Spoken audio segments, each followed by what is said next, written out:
Well, you recently got pulled over by the cops again. Yeah. And this time, things went a little differently than usual. Yeah. You actually performed a concert right there on the side of the road. Yeah. We were joking before the interview. We're like, yo, you know, is the police going to book you for like for like the National Cop Convention to perform on stage after that? I mean, the annual police ball, is Boosie going to be performing at one of these? So before the video ran that everyone saw, what exactly did you get pulled over for?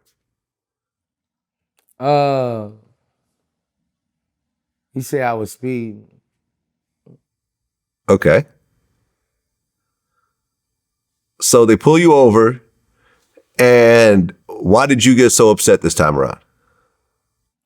Cause it was like the 7th time in 2 weeks, bro. And usually I just, you know, every time they pull me over, it's a different mood I'm in. And that day I was in a real depressed mood, man. I had a lot of shit going, and I was just, you know, I was just kind of tired. You know, I had just left the day before from making another complaint about them harassing me. So I was just tired, and I was just, you know, really ready to go. Okay, so you say you got pulled over 7 times in 2 weeks? Probably a month, yeah. In a month. Okay, so that means that you're getting pulled over every 4 days. Yeah. Okay. During those 7 times, what percentage of the times do you think you were actually breaking the law? Probably 3.5. 3. Okay. A lot of times I was just targeted, you know, and that specific day, like I said, I was pissed off. When I sung the songs, that day I was happy. I had just found some ASCAP money, so I was happy as fuck. Like, when I started singing them songs, that was a happy day for me, actually.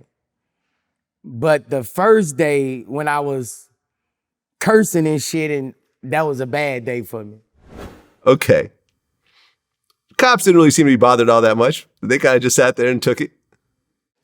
Yeah. But then you started asking the cop how much he makes in a year. Yep.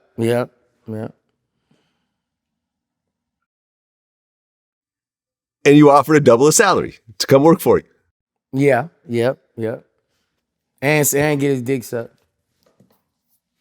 I remember you had like right, and get his dick sucked by a black woman at that. Yeah, it's a difference.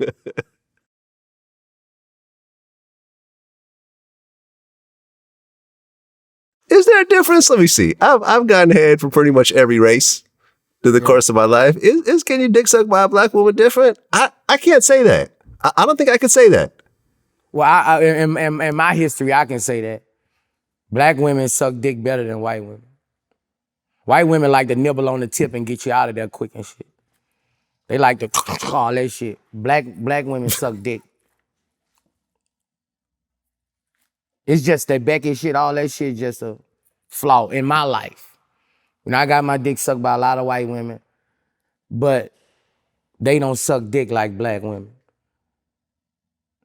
You know, black women suck dick. Okay. Black women in Puerto Rico right. suck dick.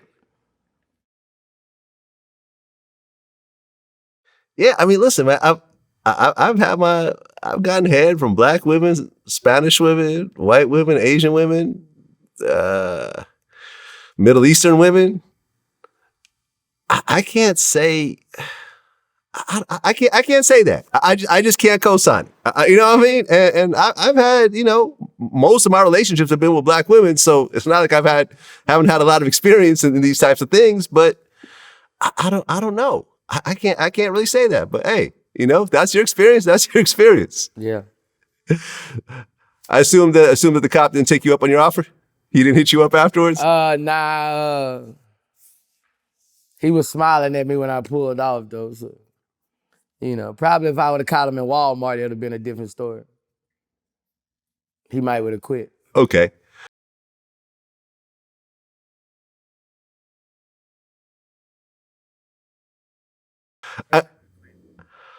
I mean, would you? I mean, I know that you always have security and everything else like that, but these are people that, you know, these are your people from way back. Would you ever hire a cop to do security for you?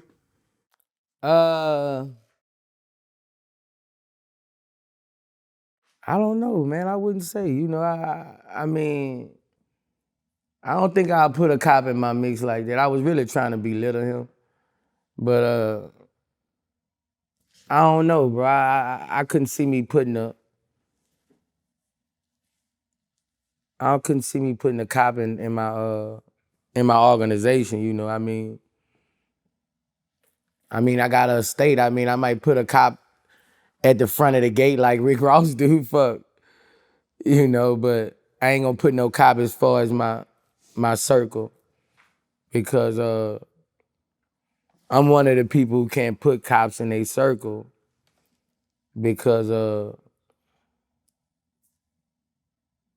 because of my past and things like that, you know. Right. I mean, you and I have different histories and so forth. I mean, you've met Right. my security, you know, when you come to LA. Right, And right. my security is, he's not an active cop, but he's ex-LAPD, Right. you know. And for me, I actually prefer that as opposed to just a regular dude that has a carry permit, because I feel that a cop, if things go bad, is going to be more willing to get on the stand and, you know what I'm saying, tell the whole story. And, you know, he has the background of the training and everything else like that. I just feel that if shit goes down, I have less chance of, you know, liability with a cop around, as opposed to, like, you know, I have one of my homies shoot somebody, then they don't want to take the stand. And then, you know, suddenly I'm liable for a bunch of shit and so forth. But I understand you just don't like cops around. So it just is what it is. But speaking of cops, your son got arrested along with T.I.'s son, right? He got detained, but they let him go. Okay. What was that arrest over? Do you know? I don't know. I think suspicion of weed or some shit like, you know, I mean, I think King got a DUI or drive. I don't know, some shit like, I don't think they ain't really get shit. It was just, I don't know, they was saying they found a little weed or something. It wasn't nothing for them to charge them with or nothing like that. Whatever they had, I think it went out the window. Fuck. Yeah. Okay. Well, because I remember T.I. did a video and he talked about how he's concerned that his son is going to go down the same path that he went down. And he's familiar with that path. So he's worried that his son is going to end up doing the same type of shit just because his dad did. And you know how it goes. I could think of a whole bunch of shit that I wasn't planning on doing that my dad did that I ended up doing, you know, sometimes unconsciously. Yeah. So do you worry about that? Your son doing some of the dumb shit that you used to do when you were his Hell age? yeah, man. Hey, bro, I'm stricter on my son than I probably ever been. You know, with getting on him about stuff because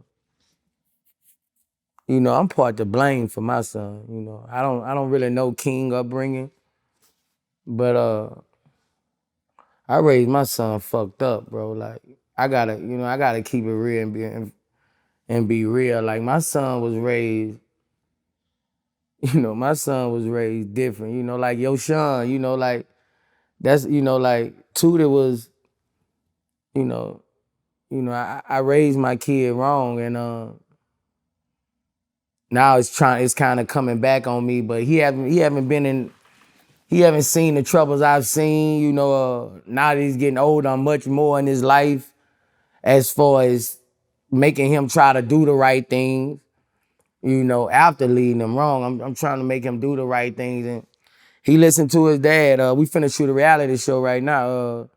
Me, T.I., King, and Tootie. We gonna be getting on their ass, you know, so we finna shoot a reality show. Me, King, T.I., and Tootie. And show them how they, breaking them into seeing what they gonna do with they self as far as that's what the reality show gonna be based on, them crossing over into manhood and making their own decisions and being scolded by their fathers. So I worry about him a lot, but he's smart, bro. He's smart, even though some things kids might do that make him look dumb. My kid's he's smart. He ain't stupid. Well, it's funny you should say that because the other day I interviewed Jay Alexander, one of the co-founders of FUBU, and he came in with this dude named Rush. And Rush was telling me that he was the one working with you on your reality show? Yeah.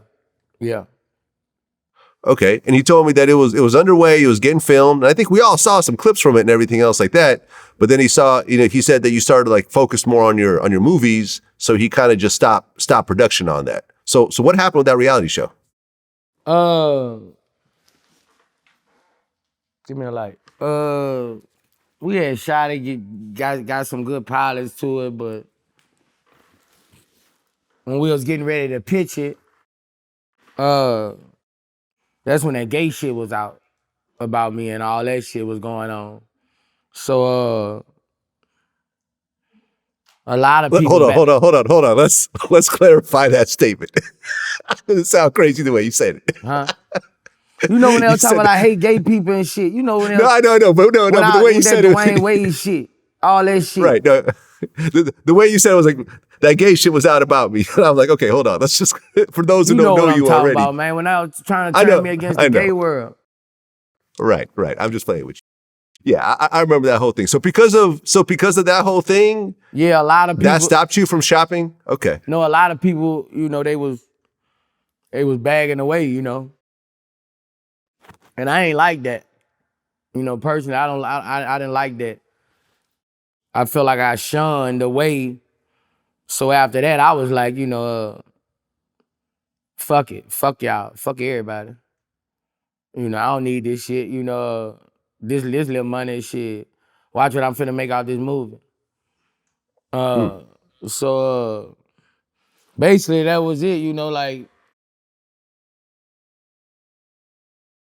I don't know. I'm just basically doing this reality show to put my son in a great position. I ain't know. I know I could sell out reality TV, of course. Of course. Of course, but I'm doing this, I'm gonna act a fool. I'm gonna get on this motherfucking ass. We might fight on this motherfucker.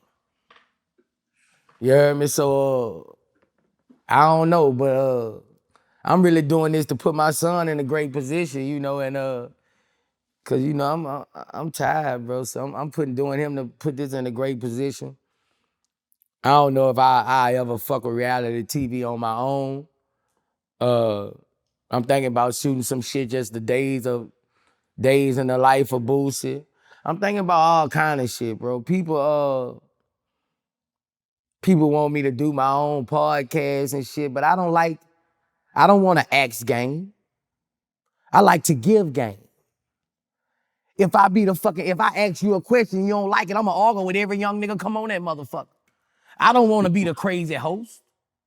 I like to give game. You see what I'm saying, man? Yeah. I like to give game, man. But I was thinking about some shit. I was thinking about a show called How Legends Made.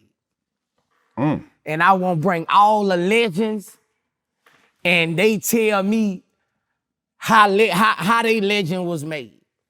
That's what I'm thinking about doing. How the legend was made. That's why I ain't asking no question about this and that. I'm just asking how the legend was made. Okay, there you go. I'm thinking about it, bro. But I just don't like, I can't do no podcast shit because I'm going to argue with everybody. Okay, well, I'll tell you what. When you do your podcast about how legends are made, I will be a guest on your show. You know what I'm saying? I feel I'm legendary in my own field. Hell, Vlad, you know I gotta have you. Oh, man, you know I gotta have you. I got you. You Anytime gotta tell want. all them stories when you used to be sickening as fuck, hanging around everywhere. You just pop up. Yep, with the camera. Boosie! Yep. There go Vlad. Yep. Well, speaking about popping up, didn't your son Tootie actually walk in on you while you were with a young lady? Yeah, he did before, yep. But didn't it, like, recently happen, right? No, it didn't happen recently. I was on live talking, I was asking people on my live that they just took my Instagram again. But I was asking people on my live, have they ever walked in on their parents? And everybody was like, yeah, bro, everybody was telling their stories. And Tootie walked right in the fucking live talking about, I walked in on you, Dad. Hey, it was so bad too, bro. It was so bad. It was so bad. Like he walked straight close to the bed, bro. He had a cigar in his hand, right? Okay. And he was rolling up the weed. But he was looking down. He wasn't looking, when he walked in the room, he was looking at the thing. Then he looked up and said, oh, my bad, Dad. Then I don't know, that nigga probably tried to walk. That nigga that ain't shit. That nigga that saw that all my girl nigga. I ain't know, that nigga probably walked in on fucking purpose. But he was rolling the blunt. Like.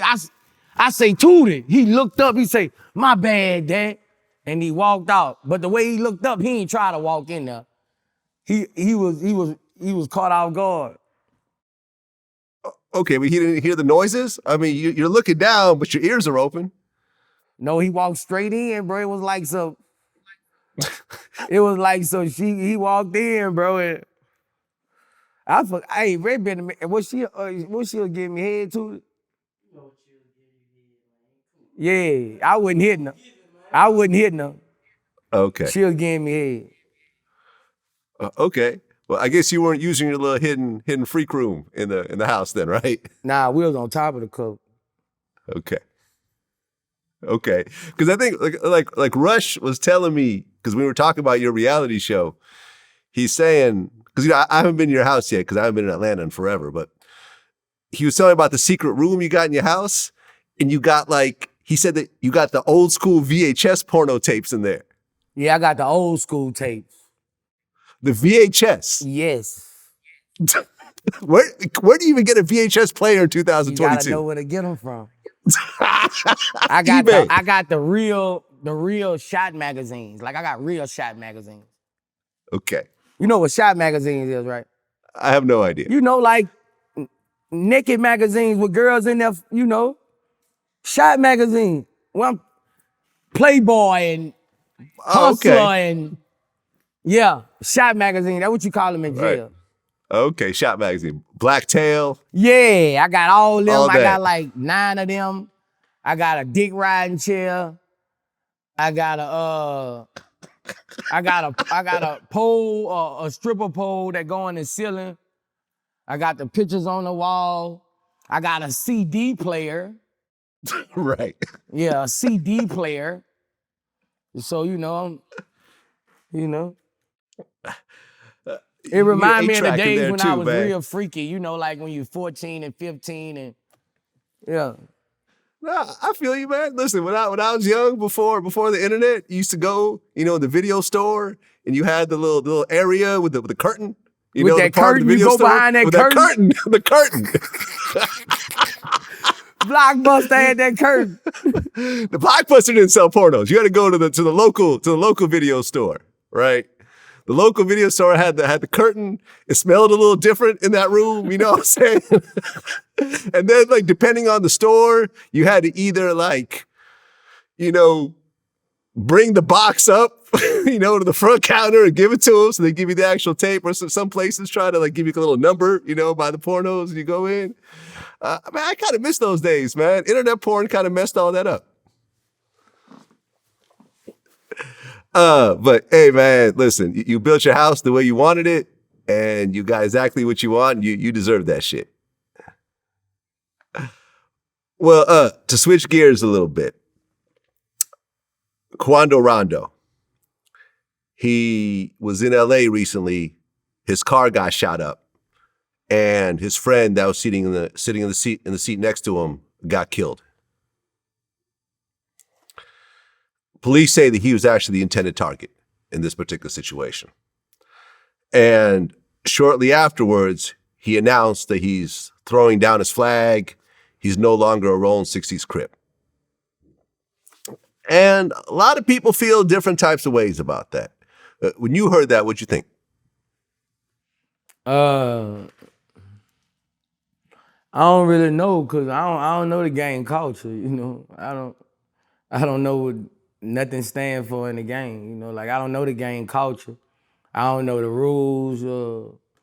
I don't know what happened with that situation. For him to feel like that, I don't know. You know, like I can't really comment on that because I'm not a gangbanger. I don't know the gang culture. So Baton Rouge, when you were growing up, did they have Crips and Bloods? Nah, no. Ain't no Crips and Bloods in Baton Rouge. It's okay. neighborhoods, streets, neighborhoods. Yeah. Right. You know, Bay Area is sort of the same thing. You know, Oakland, San Francisco, same type of thing. Neighborhoods, housing projects. Yeah. How project. Yeah. Right. Exactly. 2022, does Baton Rouge have Crips and Bloods? I don't think so. I don't know. I'm not like. Yeah. I'm not in those streets down there. You know. I don't. Yeah. I don't really know what's going on. You know. I mean, I don't see no people wearing blue. I don't see no people. Everybody wearing red. I mean, I can't say. You know. Not that I know of. You know. I don't see no set that say this Bloods, this Crips. I don't know, but. You know, they got all kind of young shit going on, but I don't really know. I ain't in the streets in Baton Rouge.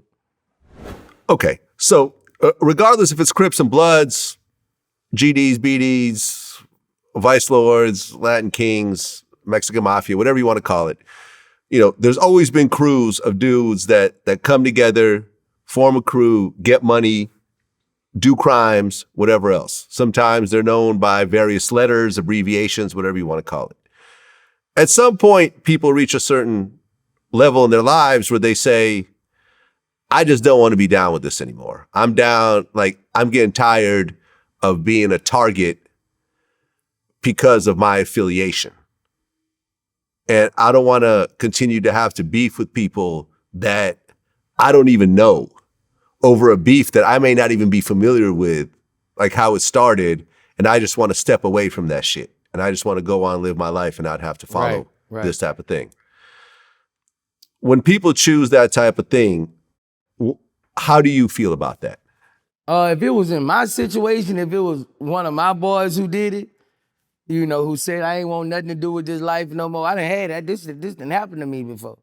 You know, that's good. That's good. That's the life. That's what he chose. You know, I would want him to do that because I would feel like if he telling me that, he's a potential rat. In the future. You know, I would want him to tell me out, you know, because he's thinking the right life now. And in a few more years, you know, he can hear a break. So I had to do, you know, like, bro, I'm done with this shit, bro. Like, you know, and I was cool to let him go. You know, this shit ain't for everybody, bro, you know, and I'm saying it for my situation. I'm not saying it for Quando's situation. But if it was my situation, I would let him go. But I don't know the gang culture. You know what I'm saying? But I would let him go. If he don't want to be a part of this, I would let him go. You know, and that's what I would do. You know, cause I didn't been in the car, bro. I didn't really had the boys in the hood situation happen to me. You know, like real talk, nigga say let him out the car. He ain't ready for this. So, you know, I respect that, bro. And I still respect that dude to this day. Yeah, I mean, not everything's for everybody. To try to have someone around who's a potential liability, whose heart ain't in it, who doesn't even want to be there. And I guess for me, like certain people were kind of clowning him, like one of the dudes, Jay Stone, I think from Nipsey's crew, who's a Rolling 60s, was like, you ain't, you wasn't really down with this shit anyways. You was just internet shit, blah, blah. And other people were like, yo, man, we applaud Quando for doing that. You know what I mean? He's growing up, he getting older. Like, if he's choosing to mature himself out of this situation, why would he not? Like, for example, Larry Hoover, who's doing 6 life sentences, made a statement recently. He said, regardless, these people are apart from me and do what they do with zero encouragement or direction from me. To be clear, if I had any ability to influence them, I'd ask them to forget me and forsake the gang life forever. I have long since renounced my association with any and all criminal organizations and their membership. I'm no longer a member, leader, or even an elder statesman of the gangster disciples. I want nothing to do with it now and forever. And this is the founder of the Gangster Disciples, who's saying, I don't want nothing to do with this. When you hear someone like Larry Hoover say that, what do you think? I mean, you gotta respect it. Yeah. People like that, they done seen it all, you know what I'm saying? If he got to that, they done seen it all, bro. You gotta respect it, you know what I'm saying? But like, once again, I can't really say you gotta respect it because I don't know the gang culture. Yeah. But if it was my OG, if it was my OG, I definitely would respect it. It's time for you to be a grandfather. It's time for you to, try to see your life. So by me not knowing the gang culture, I don't know. We don't know what happened with that situation. So I can't judge Quando on none of that. Yeah, I mean, look, recently I interviewed BG Knockout. You know who that is? Yeah. I saw his interview. Dude be spitting some real shit. Right. BG Knockout is a Crip. He was down with Eazy-E. He was on, Compton City G's. Yeah. Classic Eazy-E song. And when I was talking about that, and I'm like, would you ever renounce being a Crip? He said, I'm gonna renounce it right now. I've been renounced it. I'm not a Crip no more. I'm not active no more. I'm not out here banging. Like, he's like in his 40s. He's like, yo, I'm not part of that shit no more. And what are people gonna tell him? He's not a young dude. He's not out here getting into bullshit. The whole time I've known BG, I've never heard of one incident that he's gotten into. So why would he still represent that Crip and shit when there's no activity that he's doing to it at all? It's just basically his past. Right. And right. Yeah, I respect it, man. I respect it. Well, recently, and this kind of broke my heart a little bit because I know both these dudes. I've interviewed them both. Trey the Truth and his crew end up jumping 0. You saw the video? Yeah. What's your take on it? Shit, I don't know. Shit, I ain't had no take on it, just regular sit down city shit, like that shit happen every day, bro. Like, just thank God it wouldn't nobody ain't get killed or nothing like that, Hopefully they can resolve it. Matter of fact, I hit the old man, I hit Jay Prince the other day, and he was at the table with Trey. That's crazy. Oh. He at the table with not Trey with 0. He at the table with 0. Okay. He at the table with 0, bro. So I think that shit gonna get smoothed out, bro. I just hated that there's 2 dudes that I done work with, Right. I mean, I've interviewed both of them. I interviewed 0 once. I interviewed Trey a couple of times. I know Trey a little bit more because me and Trey have had conversations and, we've talked on the phone and everything else like that. It was just really disappointing to me because I feel like Trey had gotten past that part of his life. He's now really really has reinvented himself as a social activist. When something goes wrong in Houston, Trey seems to be the first person that's there, helping.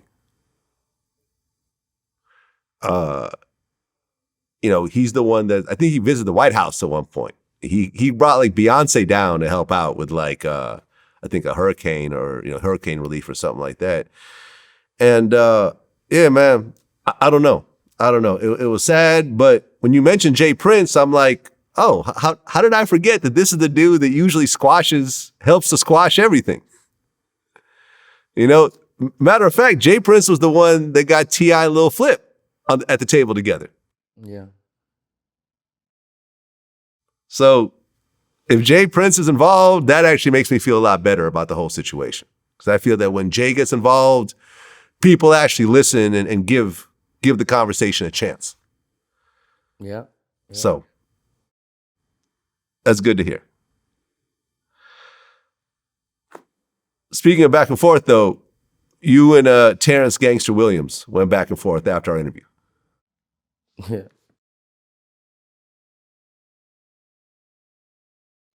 Now, for people who haven't seen what happened, I interviewed Gangster and we talked about his whole situation. He had life plus 20. And at one point, he ended up cooperating with the feds against some of his friends who had already died over some murders that they did. When I brought this up in my interview with you, you had your opinion about it. You were not happy about it. And I had a real respect for Gangster and the stories I heard about him, but that shit leave with me. I have no type of respect for him anymore.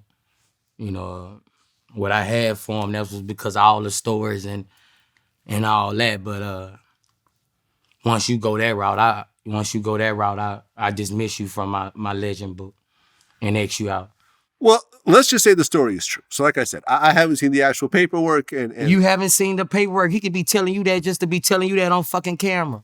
Right. He about to set up 100 motherfuckers.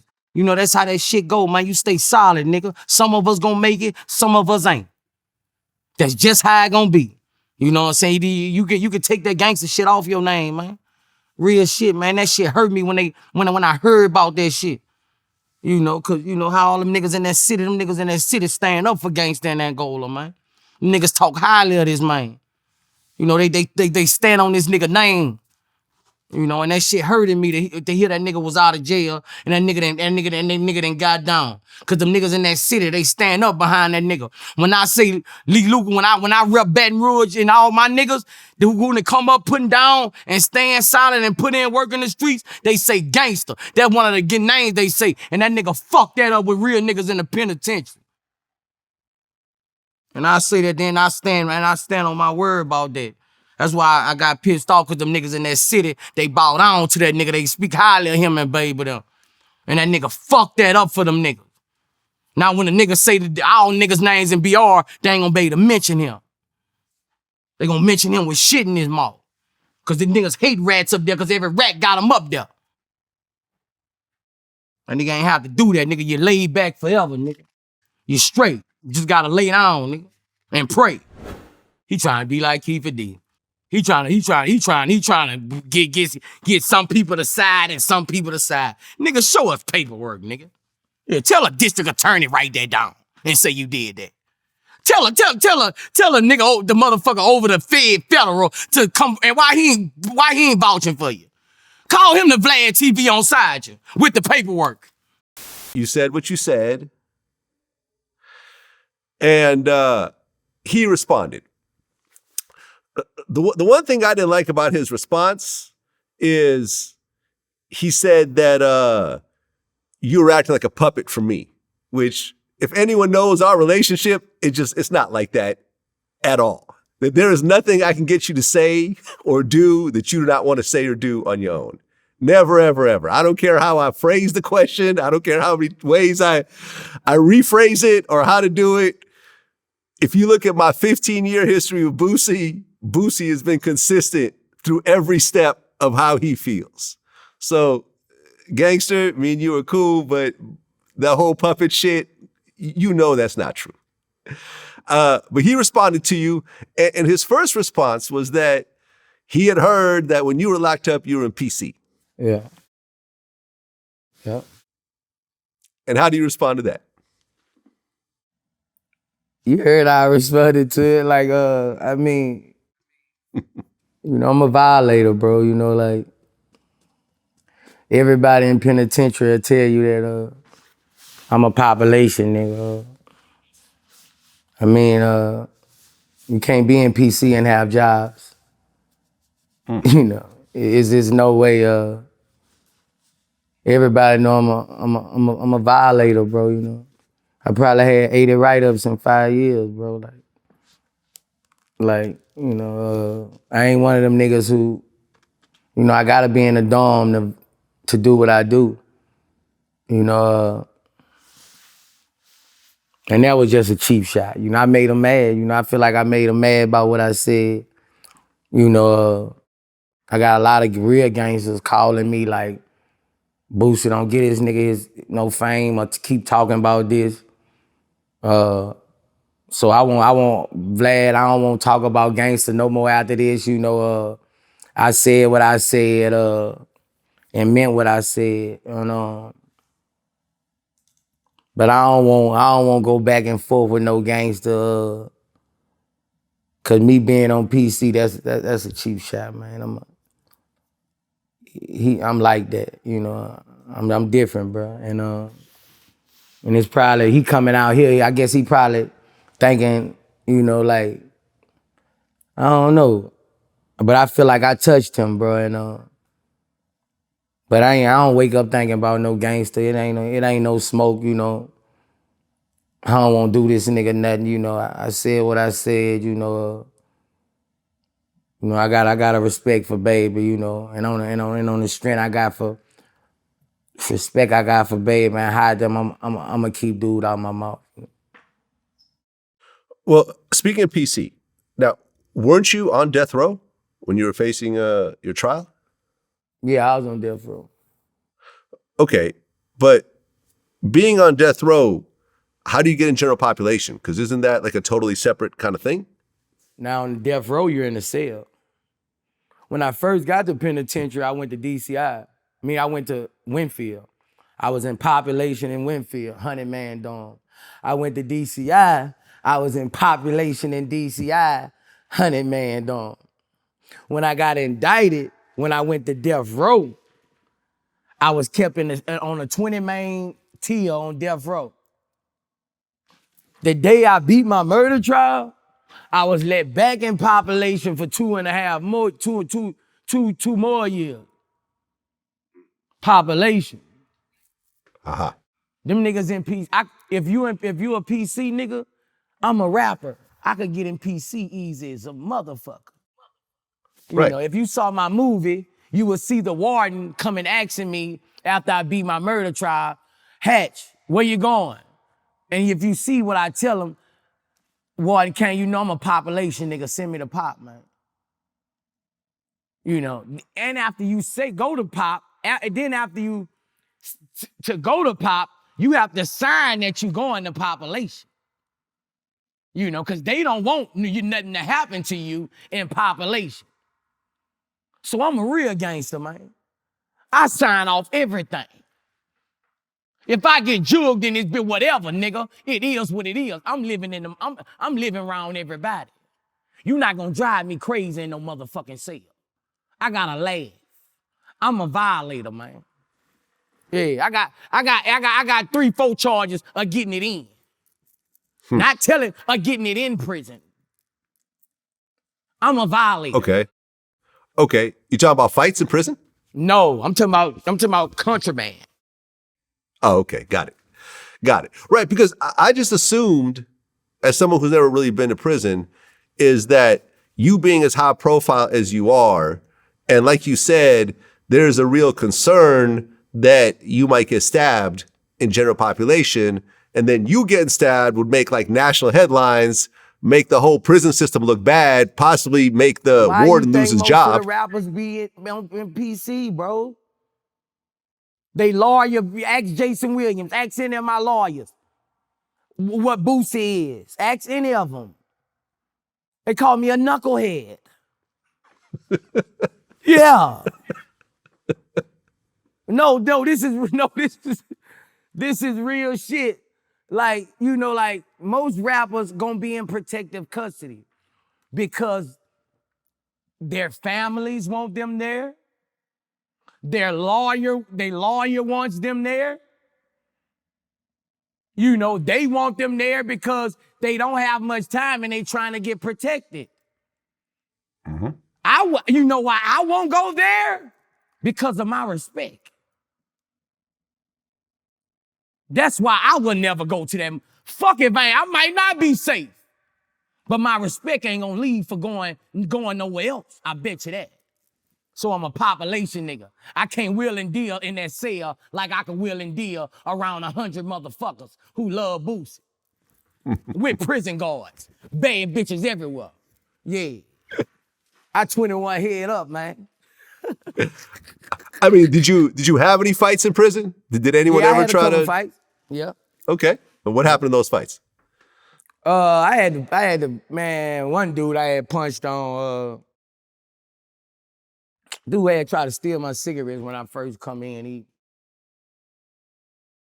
Nigga went under my bed and tried to steal a couple packs of cigarettes from me. Old nigga too. The dude was like 65, 70 years old. But I ain't dogging or nothing like that. I ain't doing him dirty. Okay. I mean, because is there ever a situation in a prison where you can't sign off on going to general population, where they say you're going to PC and we don't care what paperwork you sign? You're not going to put us in a bad situation? You know, like for example, like I'll give you. Long as I'll give you. Hey, they can, like, from what they doing to how they got Lucha them and Thugger them. I don't know about RICO cases and all that shit, but if you tell your lawyer to come up there and tell them that you want to be in population, they cannot stop you from going to general population. Your lawyer, all you gotta do is sign this agreement, and this agreement gonna say that if anything happened to you in general population, it's not up to the woo, and you'll be in population. Right. So, for example, you look at someone like a Jeffrey Dahmer. You familiar with it? You know, remember who that was? Yeah. Jeffrey Dahmer was a mass murderer who was basically eating black kids and like collecting their skulls and everything else like that. First day they let him into general population. After being in PC for some years, they found a bloody broomstick shoved up his ass and his head in the toilet, dead. Yeah, karma. Yeah, he didn't see the sunset that day. So, you know, there's definitely, you know, not to say that that's, you know, your situation, but a lot of times people go into general population and they got real beef or they're real high profile. It's a real liability. I could see how the prisons were just like, nah, like we not fucking with it. You know, like. But if you stay in PC, you gotta admit that you're not built for this shit. At the same time, you gotta admit that you're not built for this shit. If you got a name, when you go in that bitch, nigga gonna give you something to work with. You got some niggas gonna come on your team who gonna give you a fair shake. It ain't like you think you gonna go in there and everybody against you. Nah, nigga, nah. You just ain't built for this. If you on PC, if you ain't trying to get in population, you gotta admit, nigga, you just ain't built for this life. You know, like, and that's the bottom line. Well, you mentioned your lawyer called you a knucklehead. Are you talking about Drew Finding? No, I'm talking about Jason Williams. Okay. Yeah. Who is Drew Finding? Drew Finding my lawyer too. Okay. Drew Finding is known as the $1 billion lawyer. Yeah, the $1 billion lawyer. That's my guy. Right. He's represented you, Cardi B, Lil Baby, King Von, I got Gucci Mane, baby. Yeah. Migos. Yeah. And do you know who's representing right now? Yeah. Who's that? You know I don't want to say that shit, man. Come on. Donald Trump. Donald Trump, bro. Your lawyer is representing Donald Trump right now. Yep. The $1 billion lawyer after Trump's house got raided. Hey, I'm getting 50% off on the next case.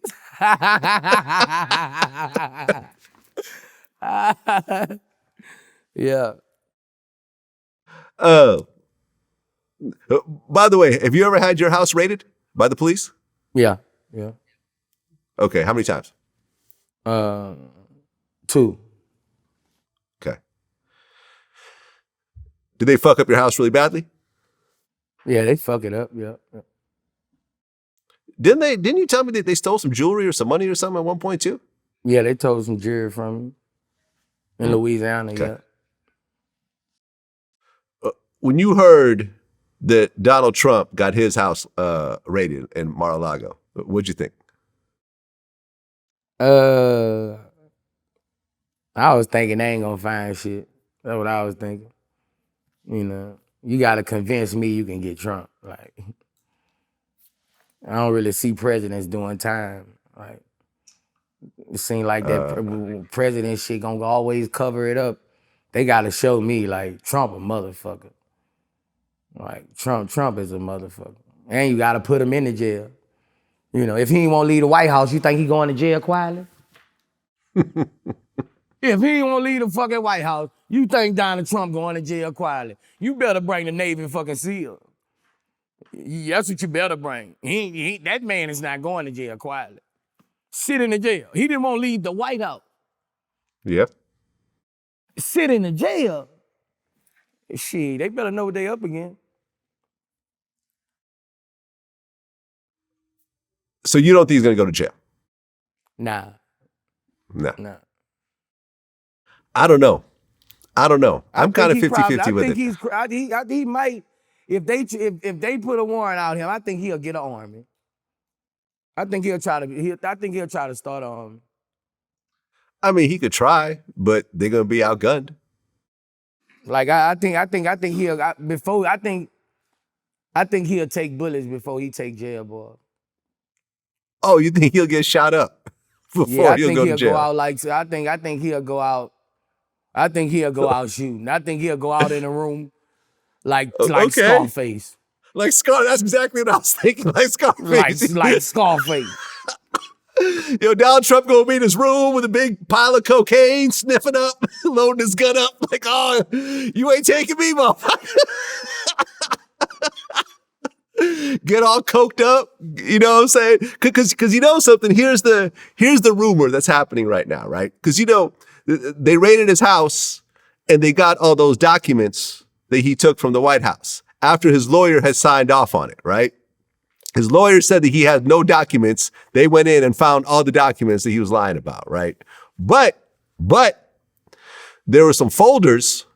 There were some folders in there for that, you know, the actual folders were there, but the documents were not inside the folders. So some documents are just missing altogether. So the rumor is that he's hiding those specific documents in his ex-wife's coffin. In the coffin. In the coffin. They gonna dig that motherfucker up. And here's why I'm saying that, right? First and foremost, Ivana Trump was cremated. But there was a big ass coffin that like 8 dudes was carrying, and it looked heavy. She had more pallbearers than Biggie when she died, and she weighed like maybe 1/4 of the weight. So you got this coffin for someone who got cremated, and where did he put that coffin? On his golf course. He buried his ex-wife on his own golf course. Who does that? Who does that? You got a lot of land. Would you bury anyone you know at your house? I don't know. I don't know. Okay, I would not. I got some land too. I'm not burying nobody on my property. Fuck all that. So yeah, I don't know, man. I think it's just sort of on brand. I think that he probably got a bunch of those documents hidden in that coffin. And, I just feel like a search warrant to dig up some old woman's coffin is probably pretty hard to come by. Probably a lot harder than actually a search warrant at someone's house. That's probably some real shit, though. Just think about it, bro. I wonder, I might go get one of my niggas' coffin and put it in my backyard. Go talk to my nigga, man.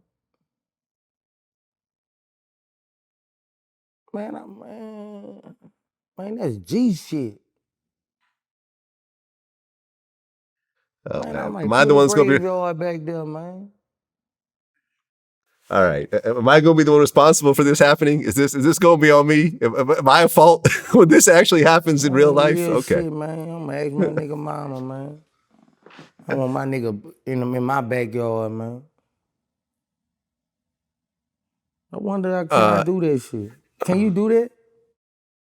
Not only did he do it, but he actually got a tax break. Can you go get a body out, a casket out of another graveyard and bring it to another graveyard? I suppose. I mean, if you're the family or the beneficiary, you get permission. You could move a casket if you want. Okay, all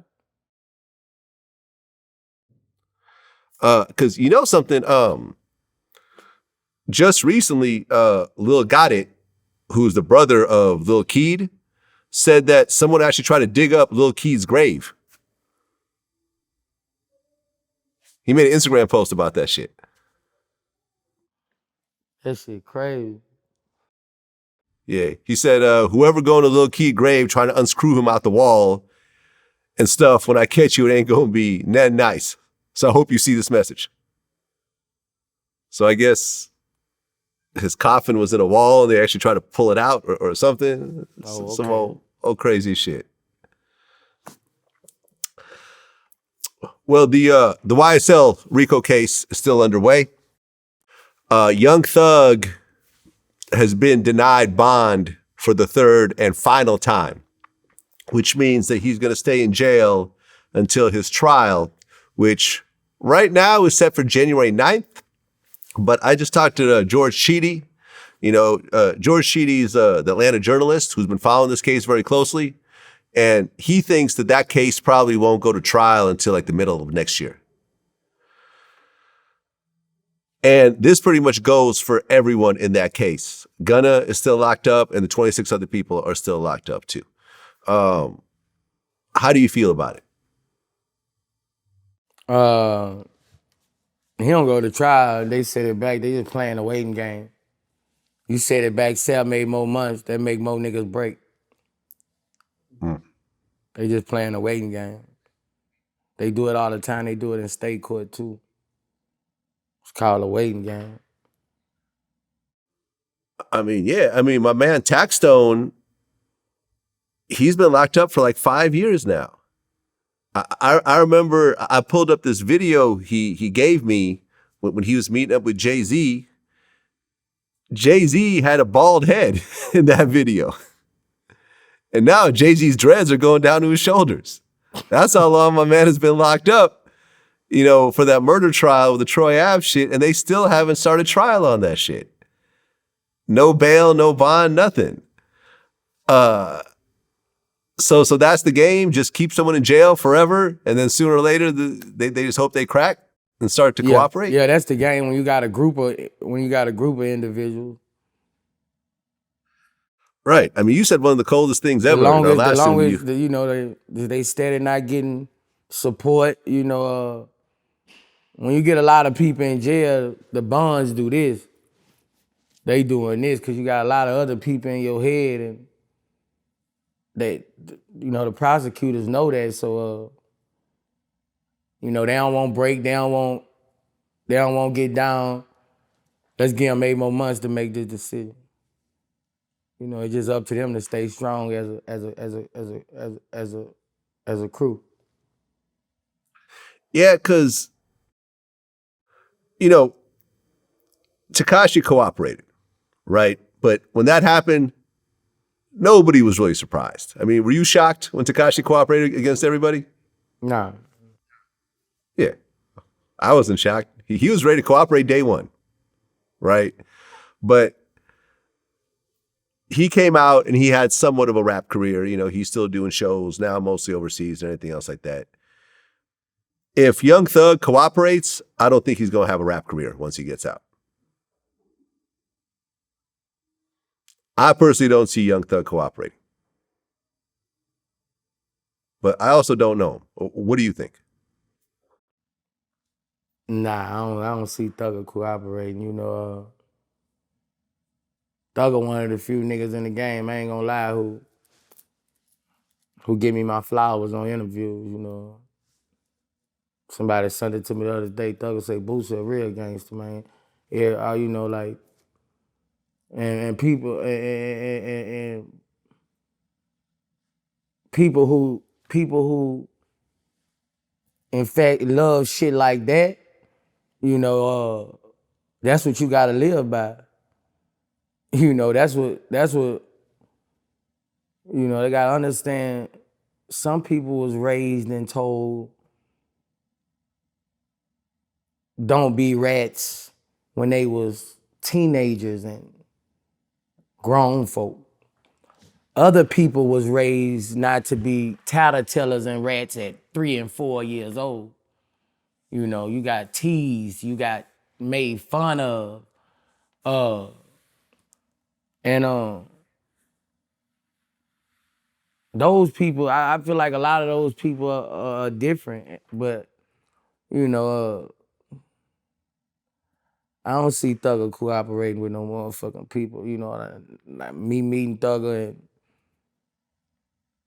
I don't see Thugger cooperating. Like, you know, I don't see no rapper in the game cooperating who talking gangster shit. If they want a rap career shit. Yeah. I mean, our last interview, you said one of the illest things I'd ever heard, because we were talking about how 28 people are indicted in this case, and you said you can't shake a bag with 28 eggs and expect none of them to crack. I was like, man, I don't know, bro. Once it go to trial, you know, and I hear the evidence and see how bad it is, but like I told him, it's hard to put 28 eggs in a crate and shake all of them, and none of them don't crack. And you already have a situation where one of the dudes is not cooperating. They had to put him in protective custody because his name had leaked out, and he was, you know, getting death threats and everything else like that. People are already doing proffer agreements in this thing. Just a real fucked up situation. There was some nurse that tried to sneak drugs in, allegedly for Gunna. She got caught. You know, and like I said, when I talked to George Sheedy, they got all types of ill shit, man. They got, he described this device in jail. So the dude, who my nephew then was showing me. So the dude, what, did he testify? Who, the guy who's cooperating? Yeah. I'm not sure what his name is, and I don't want to put the wrong name out there. So I'm going to leave this particular one alone, just so I don't potentially put someone in some danger. Yeah, I don't. But there is a piece of paperwork that got you know, leaked out, and that dude is in protective custody. But I don't want to. I'm not sure what his name is. I don't want to put someone's name out there accidentally. But there is something in prison. Well, it's a device that they use in prison. I think it's called a Stingray. And what that does is that it collects all of the cell phone information in the entire prison. All the phone calls, all the text messages, all the social media posts, and everything else like that. So whoever has, you know, a burner phone in prison, who's communicating, whatever, the police get all that shit. All of that shit. So the type of technology that they got to bust people these days is on a whole different level, man. And with those devices, all they do is just strengthen their cases. And the reason why he said, you know, George said that this case is probably gonna get pushed back is that the prosecution isn't giving the defense all their discovery yet. They're keeping it all to themselves, and they're still kind of building their case. So you're not just going to give the discovery to the defense and expect them to turn around and do trial in 1 week. So it's probably going to get pushed back. They're going to keep it as long as possible, and then give it to them at the last minute, and then all 26 lawyers are going to have to plow through this shit and try to create defenses for their clients. And yeah, Young Thug and Gunna, they have the best lawyers, right? They got the two best Atlanta lawyers, but a lot of them other dudes got public defendants. So it's going to be just a very, very bad situation for everybody. And I hope people got a big guard up there. Okay. You can't say that, man. You can't just say it's gonna be a bad situation. They well, I hope it isn't. I hope it isn't. Everybody said it was over for me. I truly hope it isn't, because I don't know any of these dudes personally. Like, I've never interviewed Thug or Gunna or any of these other dudes, or Duke or whoever else. But I like their music. I got no issues with any of them, and especially Gunna seems like he's getting it the worst, because Gunna don't seem like he did anything. Like, he got pulled over because he had tin on his car, and some dudes behind him had some guns or whatever, but he didn't get caught with nothing. And they're saying he's a gang leader, and they're keeping him in jail right along with everyone else. No bond. And this is what's happening. California recently passed a bill, like the rap bill, that's actually, right now it passed the Senate unanimously, that basically says that you can't use rap lyrics in criminal cases. As someone who's had rap lyrics used in his criminal case when you were on trial for murder, how do you feel about that? I love it, man. I love it, bro. Even though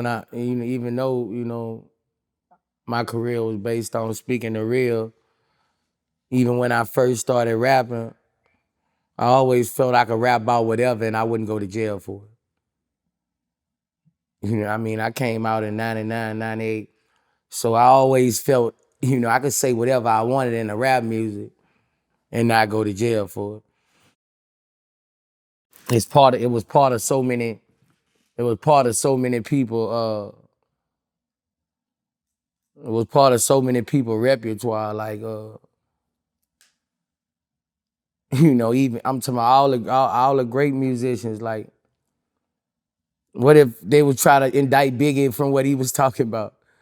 Like, hey, what if they would, hey, bro, like, it ain't fair, bro. It ain't fair. You take away from the artist. I just don't feel like it's fair, man. I just don't feel like it's fair, bro. You gotta think about it. It's a weapon, man.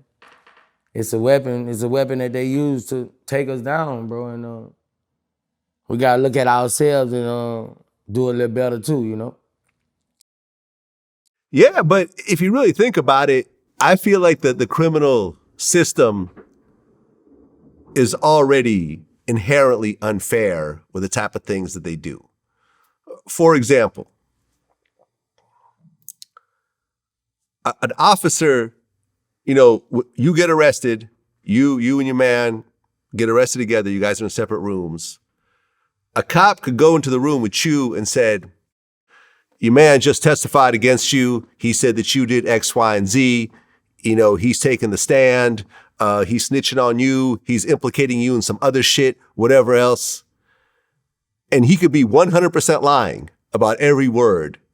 And that is still, and if you say something because you panic at that point and you admit to certain things based on what he said, that is fully admissible in court. And his lie is completely okay by the rule books. You see what I'm saying? Whereas, like, that to me doesn't make sense, because let's just say, like the whole fruit from a poison tree thing that they talk about legally. Like, for example, if cops get an illegal search warrant and they go to your house and find some drugs at your house, but then you prove that the search warrant was illegal, then whatever they find at your house isn't admissible because the search was illegal, right? Right. So why is it that you could lie about information you have to get someone to say something, which may or may not be true because you're probably panicking, and use what you say to be admissible? You see what I'm saying? Yeah, I kind of see what you're saying. It's just fucked up.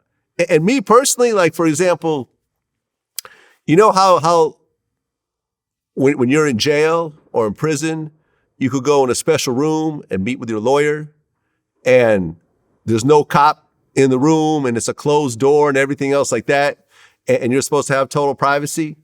How often do you think that the COs, you know, or the feds have a little recording device in there they're listening to that, you know, they can't use whatever the recording is, but they can still listen to you because it's their facility. You know what I'm saying? They own that shit. They don't, you know what I mean? How does your if an artist was born in the streets, his daddy he done lost his parents, he done lost his homies to gun violence, he done seen every which way. You know, I'm talking about he done been in street wars, he done been in all kind of stuff, like, you know, that's made him to be that artist. What is he supposed to rap about?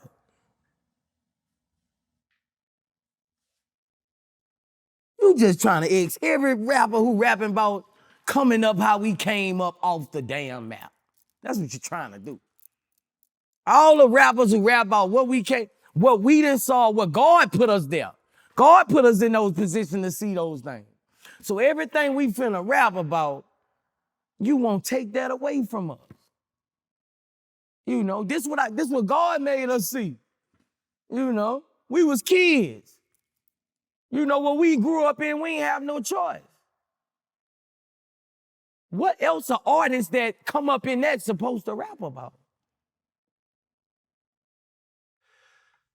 I mean, it's a fucked up situation, but I think at the very least, most artists are watching what's happening here and might go to that rhyme book and cross out a few things, you know, and change some lyrics here, maybe change some names, you know, maybe change the year, change the car name, change the actual names, because you're seeing what's happening.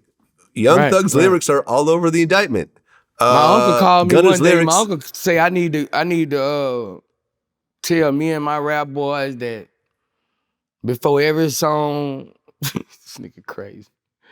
For every song, we need to say that everything on this song is a lie. These are lies made to sell music. Anything I say in this song is a lie. These are lies made to sell music and make money to feed our families. Right. I think you said that in the last interview, actually. Yeah, bro. That's what we need to, you know. That's what we need to do, bro. Like, I think I'm gonna do it in the front of my album. Right. I mean, it's not a bad move. Yeah, I'm gonna do it in front of my album. It's not a bad move. Well, because since last time, after the whole YSL thing, all those RICO cases came down, the Atlanta district attorney said there's going to be more RICO cases coming down the line. And sure enough, 26 members of an Atlanta crew called the Drug Rich Gang got arrested. 220 count indictment. And what these guys were allegedly doing is they're actually robbing houses. So Mariah Carey's $5 million mansion got broken into. Marlo Hampton from Real Housewives of Atlanta, his house got robbed. Calvin Ridley from the Atlanta Falcons, his house got robbed. And when the indictment came down, their lyrics are all over this indictment too. You know, the DA spoke about it. She said, just one of the lyrics in the indictments is, me and my crew striking out, striking in all black, Send me the drop. We'll kick in the house. If we steal a car, we're going to take off the tags. And then she said, well, they're kicking in doors, committing home invasions. And now I'm using those lyrics that they're admitting to doing that. I'm going to continue to do that. People continue to be angry about it. I have some legal advice. Don't confess to crimes on rap lyrics if you don't want them used, or at least get out of my county.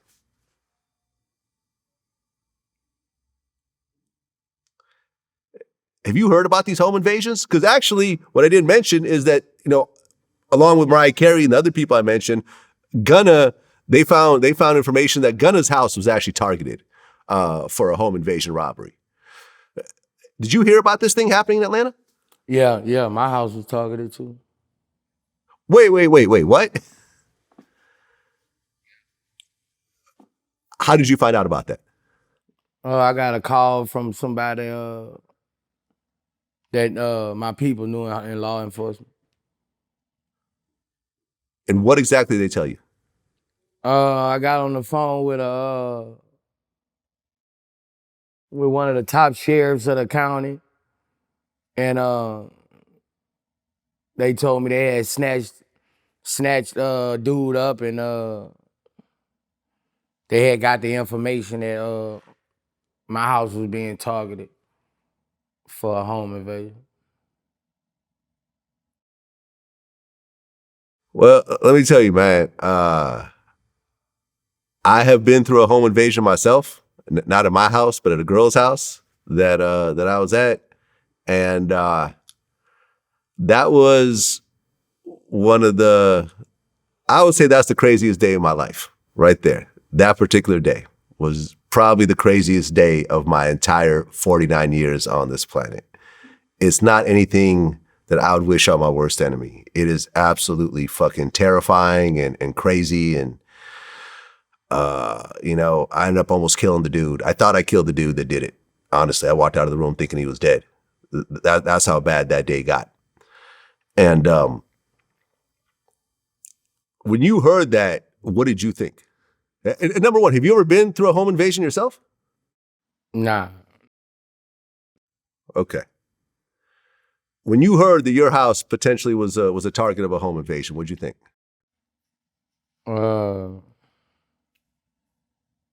I just had to prepare myself, I just had to prepare myself. Right, because it's not like you have a secret house that no one knows and everything like that. You have like parties at your house, like people know where you live and everything else like that. It's not a secret where Boosie lives in Atlanta. Have you ever considered getting like armed guards at the gate and everything else like that? I hadn't thought about it, but I don't really like real police in front of my home like that. I thought about it. I thought about it.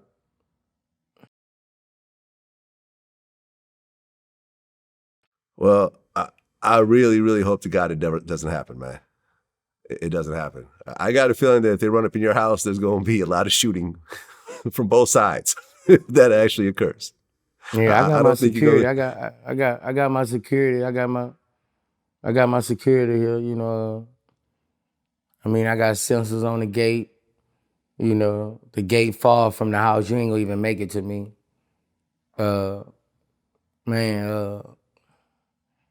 I sit in my tub and watch cameras. I sit in every room and watch cameras. Bro, I got six guard dogs. I got, Wait. You got 6 guard dogs? Yeah, all together I got like 11 dogs. I got 2 turtles. I got one lizard. What are the 2 turtles and lizards gonna do, man? They go snap at their feet? I don't know, but I'm starting a farm. I got 1 cat. Okay. And my cat named Garfield Hatch. Yeah. And my cat been to jail twice. Okay. Yeah, my cat a soldier. Okay, what kind of dogs, by the way? I got 3 Tibetan Mastiffs. The big Tibetan Mastiffs? Yeah, exactly. I got 3 Tibetan Mastiffs. I got a Cane Corso. I got a Presa Canarian. I got 2 Bullet double XLs. I got a Fluffy. I got 2 exotic bullets. Man, I got all kind of shit, bro. Okay, yeah, I got a Rottweiler at my house. I don't like Rottweilers. Webby got Rottweilers. Really? I like Rottweilers, man. I love my Rottweiler. Rottweilers turn on you. I've never had my Rottweiler turn on me. Never in life. And she don't like nobody either. Like, you can't walk her because she'll attack all the dogs. You can't bring a stranger around. She'll jump on them. But she loves me and my family. You know what I'm saying? Everyone that we're cool with comes over and she's cool with them. But, you know, a Rottweiler will tear your head off. But the dogs you have are some serious fucking dogs. The cane corsos and everything else like that. That's why, because we're thinking like after, you know, our dog's starting to get a little bit older. When she passed away, we might get like a cane corso or something like that. Those dogs are vicious. Okay.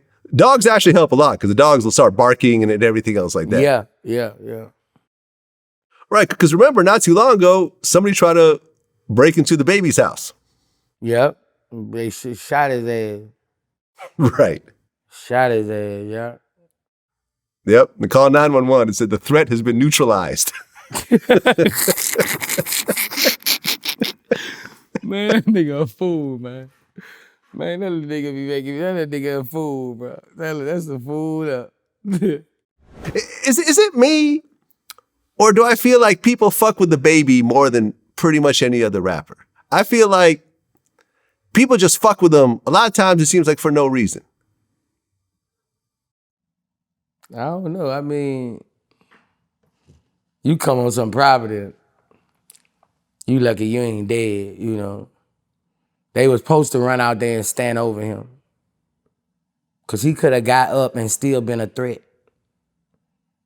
You know, his boy, they was supposed to go out there and stand over him.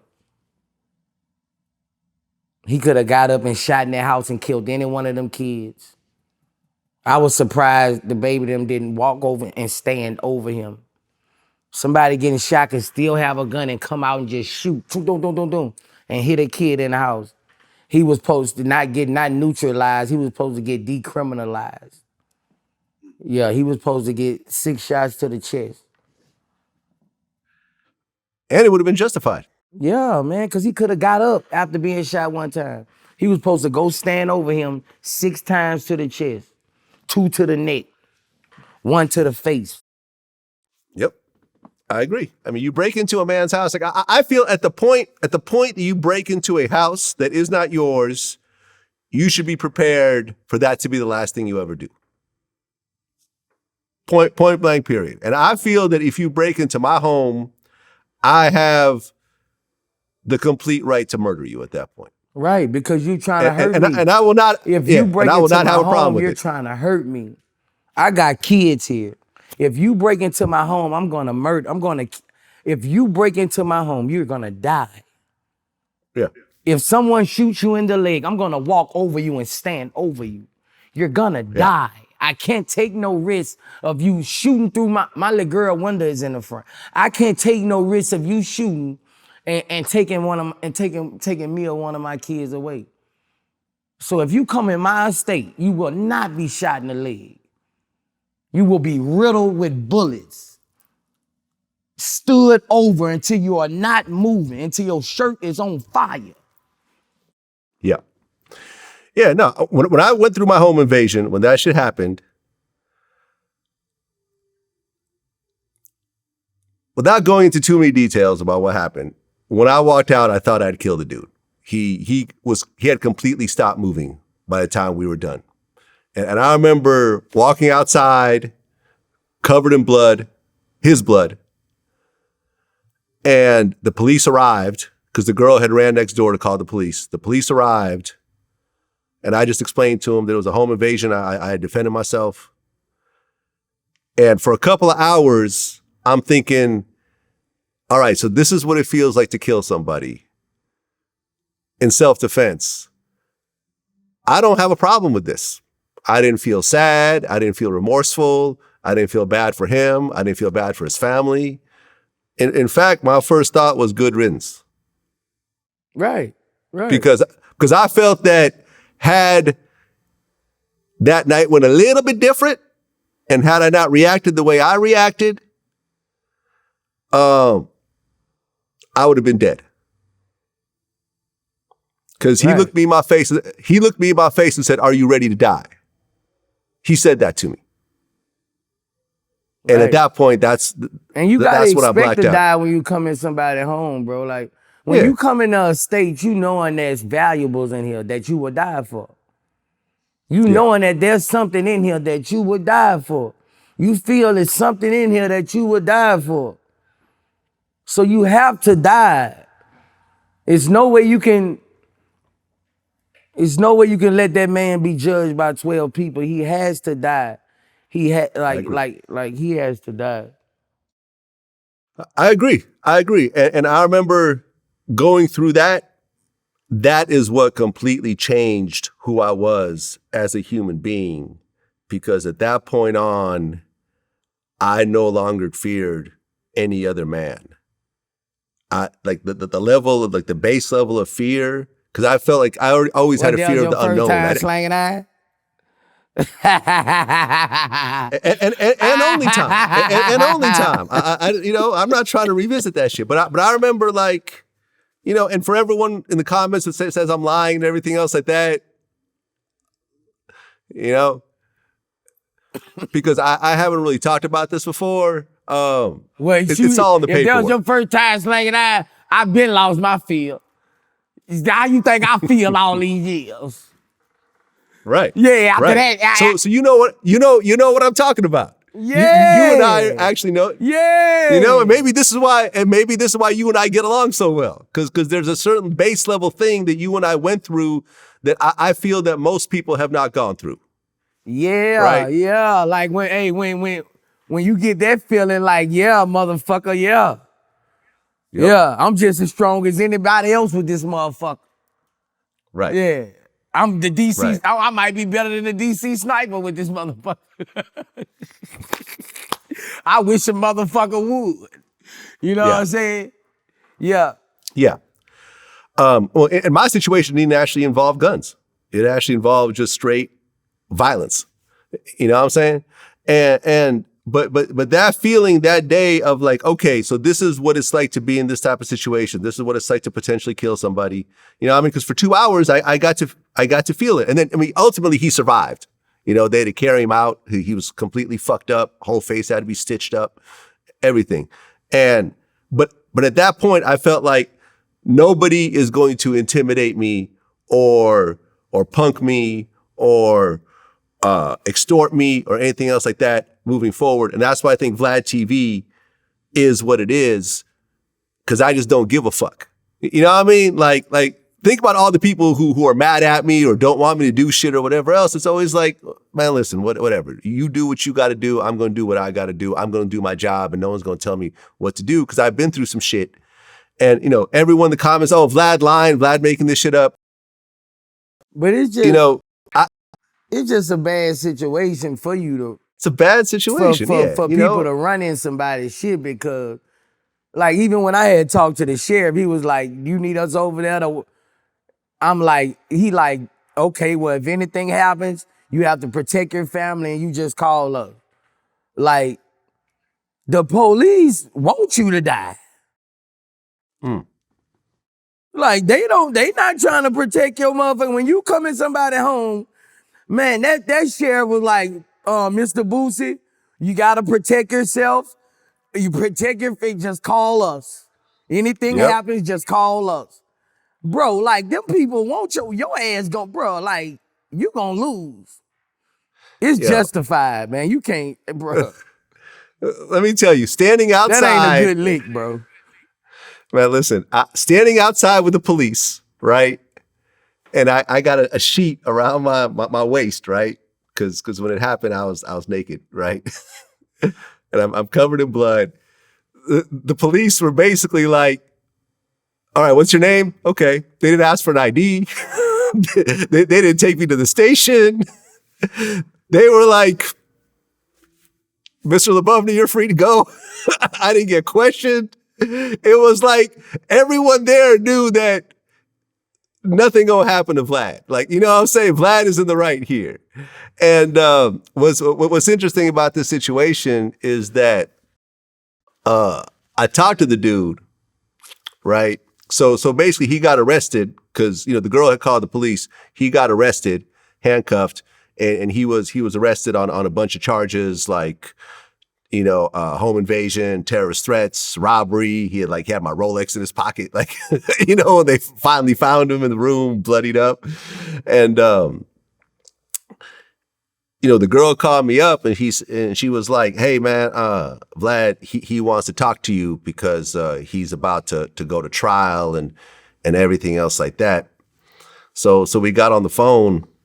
And I said, look, man, I've already told the district attorney I'm not going to testify. As far as I'm concerned, we're even. So whatever happens to you is between you and the state of California. I'm not testifying against you. Shit happened. Whatever happened to you is what happened to you. But I'm not going to add to your problems by taking the stand and whatever else. And for him, that was a big relief because he ultimately just ended up getting like probation or something like that. And he was able to kind of walk away from it.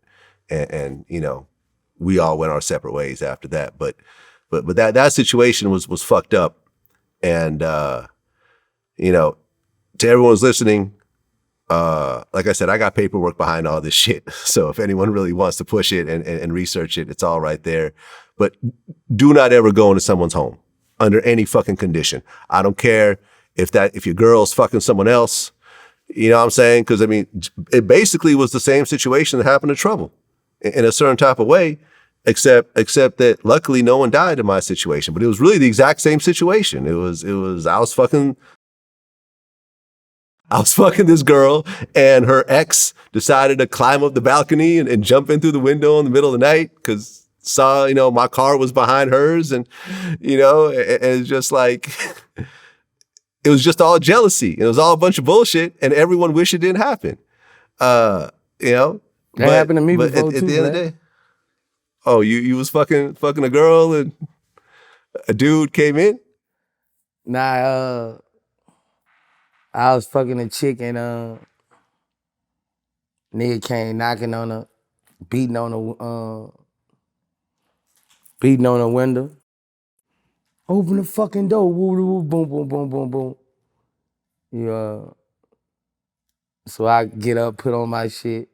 I wasn't slipping, you heard me? I wasn't slipping. I opened the door. I put that motherfucker right to his chest. I told him, look, I'm coming out here, man. You could go on, take care of what you gotta come in, but I'm coming out this bitch. I was about 21, 22. Yeah, nigga had caught me back there in Tall Timbers, you heard me? I'm back there in some little apartments and nigga knocked on his baby mama and shit. I come up out that bitch.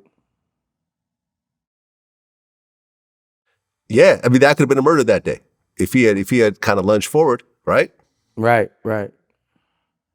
When he saw that gun, he got right. Yeah, I didn't have a gun. I didn't have a gun that day. Yeah, fucked up situation. Did you hear about what happened to Mystikal? Yeah, I heard. Yeah. I had interviewed Mystikal about a year ago. Mystikal had one rape charge that he went to prison for. He had another rape charge that he ended up beating due to lack of evidence. So now this is rape charge number 3. He's now in a Louisiana jail facing life in prison.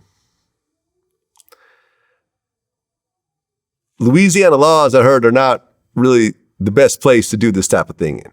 The worst laws Seem like they really go hard. The worst laws Yeah. ever. Worst laws ever. Exactly. Do you know Mystikal? Yeah. From what I understand, looking into this particular situation, the girl he's accused of raping is actually, I believe, his baby mother.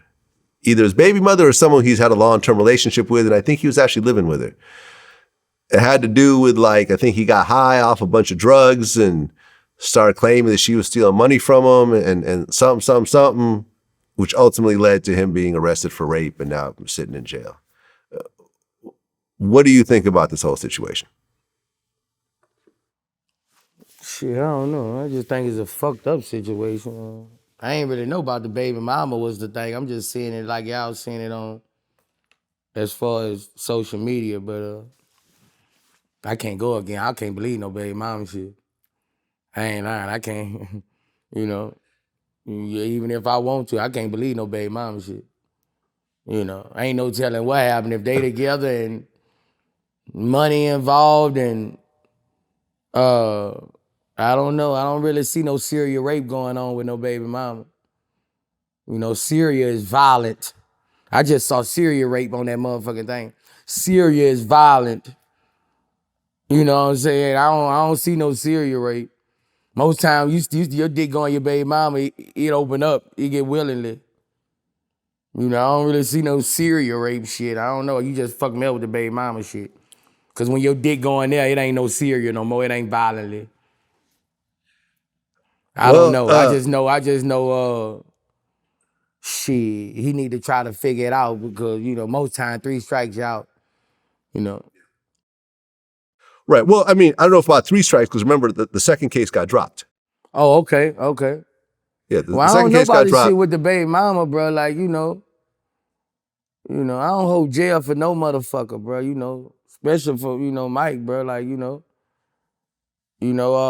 as far as me knowing him, as far as me the couple times I done met him, of course I don't. I see a fly nigga. Ever since I was a young nigga, I ain't. I seen Pussy Parade to him. Like I ain't see no rape in his character.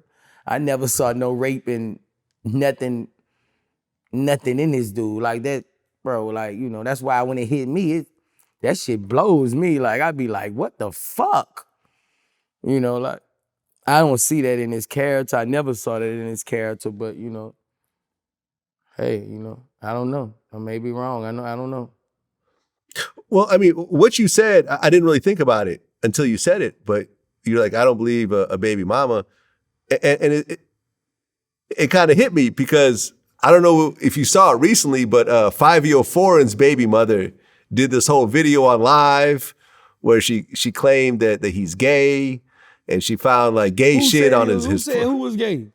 No, I mean, his baby mother did a whole video claiming that 5-year-old is gay and she found gay shit, on his porn history and he'll fuck anything and he like shit up his ass. Like it was just the foulest.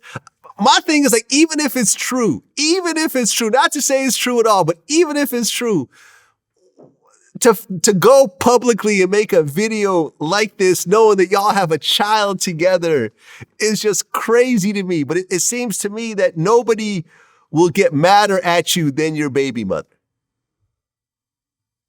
That type of rage, I just don't know that type of rage and that type of anger and that type of bitterness that comes out. Because, I mean, look, your own baby mother testified against you in your murder trial. Right. When they say hell hath no fury like a woman, scorned, they gotta make a whole new phrase for baby mothers. say, there's a different type of fury if that's actually your child's mother. Now, you would think because of the child that it would make them more lenient, not to be that dirty or whatever, but it makes it worse, man. Baby mama's rape, bro, that rap, bro. Like that rap, bro, they take that bait, bro, that's something you ain't ready for. That's why, I was trying to protect my son. That's why, my boy going through a situation right now with that. That's why I be so trying to help him because, a lot of people can't take this pain. A lot of people not ready for this, man. This is serious, man. It can ruin your life, man. Yeah, I mean, look, just the times you and I have talked, I mean, let's see. And then it's the change social media has took over. You gotta have money to be in a baby life. Yeah. You a nigga, you're a dad, you gotta have money to be in a baby life. All the fucking baby don't even want you in the baby life. They make fucking excuses. You ain't got money, you ain't gonna even be in the child, you a deadbeat. They don't want you just being around the child, just, you know, because social media got other kids, other babies showing that they got everything. Right. You know? So you Right. gotta have something to be a straight daddy. You ain't got shit, then you just can't come hang around. Yep. That's just how it is these days, bro. This shit, that's just how it is. Time don't mean shit. You used to go to the child basketball game, take them fishing, and you good. Shit. You ain't got shit, they going on the gram. They going write them captions. Mm-hmm. Yeah, they going write them captions about your motherfucking ass. And to keep the baby away from you until you start getting the money. Mm-hmm. When you know that nigga ain't really had no money from the dump. Now you all of a sudden you won't make him out an imaginary hustler. Oh yeah, no. I had a friend that got behind on his child support payments. They took his passport. He couldn't travel. He had a family trip to like Trinidad, planned with his family. One of his baby mothers took him to court, took his passport. He had to cancel the trip. Couldn't get out of the country. Because I guess they worry. I'm gonna get a surrogate for my next child, man. A surrogate. Yeah. Yeah, not a bad idea. That's what Kim Kardashian did. Yeah. Yeah, I mean, look, just the times that we've talked, one of your baby mothers testified against you in a murder trial. Another one of your baby mothers threw a Molotov cocktail at your car.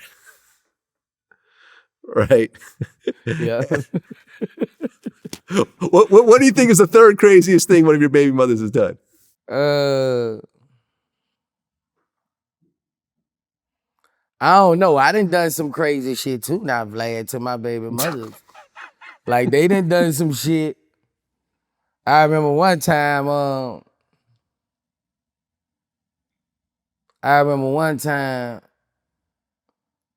Tootie mama say she was gonna take Tootie. Tootie was like 2, 3.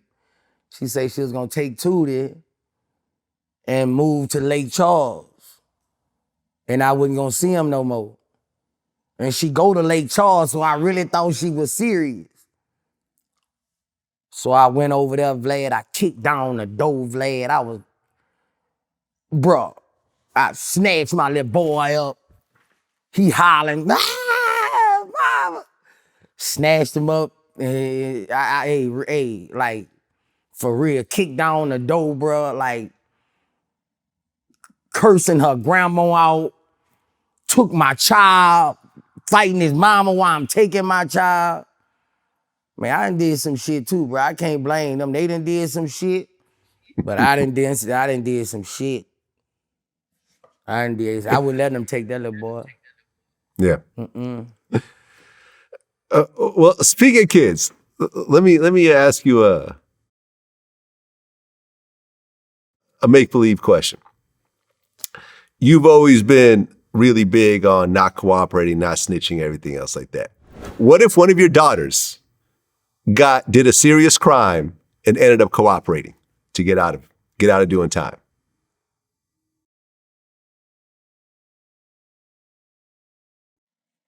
So would that change your relationship with your daughter?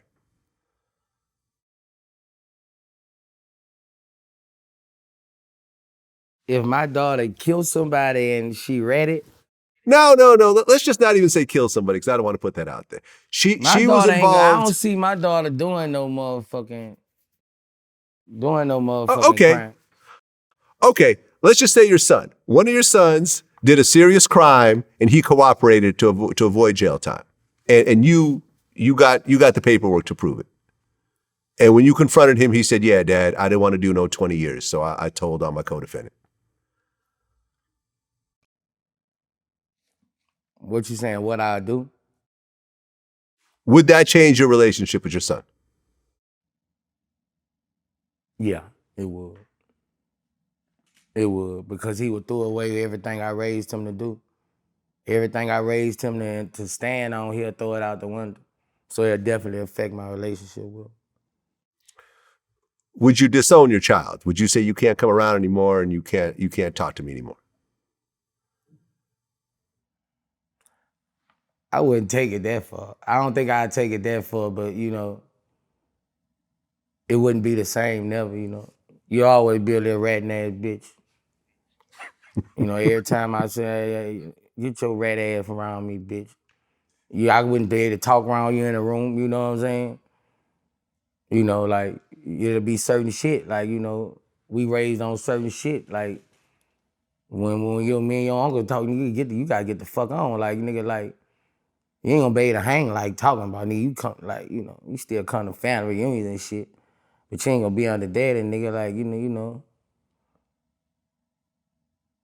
You know, cause I wouldn't know. I wouldn't know what you'll do.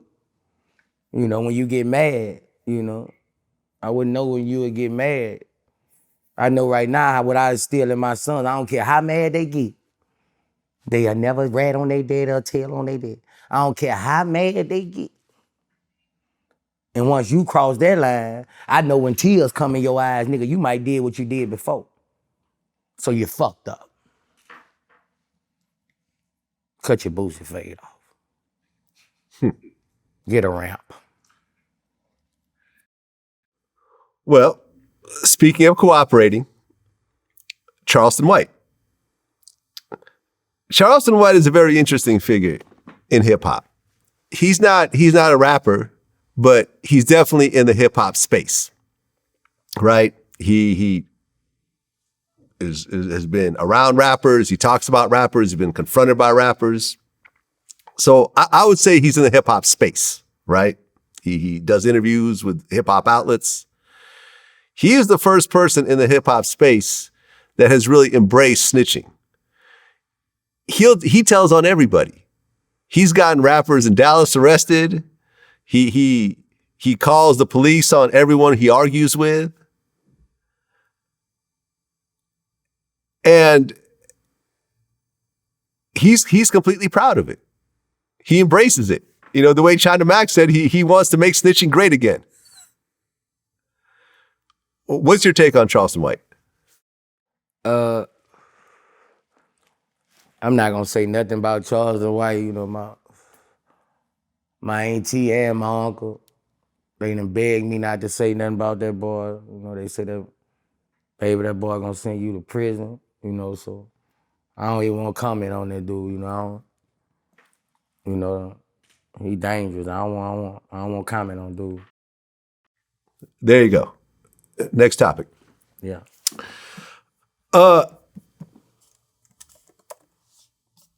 Kodak Black had a song called Too Boosie, which I just recently found. He starts off, he said, I've been thinking like, you know, the hip hop community and like, you know, the BET Awards and all that, they should appreciate like all the real ones, like set up a Grammys for all the real ones. Like how you forget about Boosie? How you forget about BG and Soulja Slim? And then the hook goes, I pistol whip a N-word for 40 minutes straight to Boosie. I sent a few hits on N-words. I busted a play to Boosie. I rocked a fade to Boosie. Sip purple drink to Boosie. How'd they forget BG? Forget about me. Forget about you, Boosie. Yeah, I appreciate that. I ain't lying. When I heard it, I appreciate it. I ain't lying. He need to get to that feature, nigga. You appreciate it. But I appreciate it. I ain't lying. Ain't nobody ever in rap history never raised more street niggas than me. I'm talking about no rapper in history never raised more street niggas than me. You know, everybody I done been around rappers. Everybody come around rap. Nigga, I love your music. You know, I done been around tons of rappers. They fans, I love you, I love you. Don't none of them fans come up to them and say, nigga, you raised me. It's a difference. It's a difference then I like your music, I like your song, I like your jewelry. You know, no, nigga, you raised me. Father figure type. I love you type. I felt like you was around me type, like you saw everything I was going on. Nobody has done that more than Boost. And you know, and nigga can't take that away. You know, like niggas, like I'm the real blueprint for this real nigga shit. I don't like to, brag on shit, but like, I'm the only nigga loved by every generation. The toddlers, the babies, the teenagers, the grown folks and the old folks. So, like when people give me my flowers, I be happy when a nigga give me my flowers. Cause niggas don't really give me my flowers. Like I be happy. Like, I be happy when niggas give me my flowers. I appreciate Kodak for that. Yeah, that's what it is, man. I thought that was dope for someone on his level to do a song like that, and really kind of humble himself. Right. And give you your props. I love that, man. I really, like I said, for whatever reason, that song went under my radar. And as I was going through, preparing for this interview, I'm like, oh, okay, I got to bring this up. But as I was going through songs, I found another song that you did called Fuck You Too. And the way it was labeled is on YouTube is Lil Wayne diss song. But I didn't hear Wayne's name in that song. So was that a Lil Wayne diss song or not? What's the name of the song? I gotta hear how it go. I ain't never diss Wayne. I ain't never had no problem with Lil Wayne. Song called Fuck You Too. Nah, I ain't never had no problem with Lil Wayne. They misinterrupted that. However you said. Okay, yeah, because like I said, and this is why I'm asking about it. But Internet. If you look at YouTube, it's the internet. In fact, there's a YouTube channel with your name on it, like the Torrance Hatch YouTube channel, and it says, Boosie, Lil Boosie, because it's an old song, Fuck You Too, parentheses, Lil Wayne diss. So, thank you for clearing that up. Was there ever a point where there was a discussion about you joining Cash Money? Shit, not really. Nah. I ain't never really want. I wanted to be like Cash Money, but I never really wanted to join Cash Money because they had their own thing going, and I wanted to be like, not the op, but the opposite. Being from Baton Rouge, they New Orleans been had this shit on lock. I wanted to be the one. I was for Baton Rouge that put on. And I couldn't do that joining them because they were too powerful. And I always knew that. So I always wanted to be not under no Cash Money. I just loved it, them niggas swag. And that was basically it. I never wanted to be under Cash Money. I wanted to stand apart from them because, for so many years, I was out, but Cash Money was, anything was coming out of Louisiana, you was on the doorstep to Cash Money. You was down. And but that kept me with a solid fan base also. And I would say, Cash Money, they kind of helped my success. I feel like they helped my success because when they start parting ways and I started kind of getting bigger, I started kind of getting bigger when they was kind of parting ways. And I kind of got bigger when that Cash Money thing was starting to break apart. It opened it up a lot of doors for artists in Louisiana to be heard. Cause they had it all, bro. Every car passed Cash Money. Well, and this brings me to my next question. And one of my VladTV YouTube members, Cashmere Black, actually posted this in the comments because a lot of times I'll, before an interview, I'll be like, what should I ask Boosie in my next interview? And I just let people kind of fire off questions. So Cashmere Black had a very interesting question. He said, who made a bigger impact on Louisiana? Master P or Birdman? Oh, that's a good one. That's a good one because I don't know. But I'm going to say this. Birdman then was more Louisiana. When we first started hearing Master P, when I first had that Ice Cream Man tape, they was saying he was from California, and some people were saying he was from New Orleans. Right. I remember there was because I was living in the Bay Area. I was living in Berkeley and Oakland at the time, and his first album, The Ghetto's Trying to Kill Me. Remember that album? Yeah. It had him. It was a real ill cover, man. He was like in bed with a girl. There was a dude on the window with like a gun, like waiting to like come in and kill him. Interesting because we just talked about the situation in our own lives. But yeah, at that time, he was living in the Bay Area. He was living, I think, in Richmond, California. And he was trying to get the rap shit off the ground. And it wasn't really going as quickly. So he decided to move back to Louisiana, which is, I think, where he was from originally. And that's when he blew up. So yeah, that's actually a very good point. He did split his time between California and Louisiana. Yeah, because when we first, early on. We was like, because he was naming, he even had West Coast people on his CD, naming West Coast names and stuff like that. So I would say like after a couple years, that's when we start really Louisiana him like he was the king of Louisiana. Cash Money was like a Louisiana born since you knew them was New Orleans niggas, period. It always been that's what represent us. Cash Money Records. That's what, even when they was underground, that's what represented Louisiana as far as gangster music and, shit like that.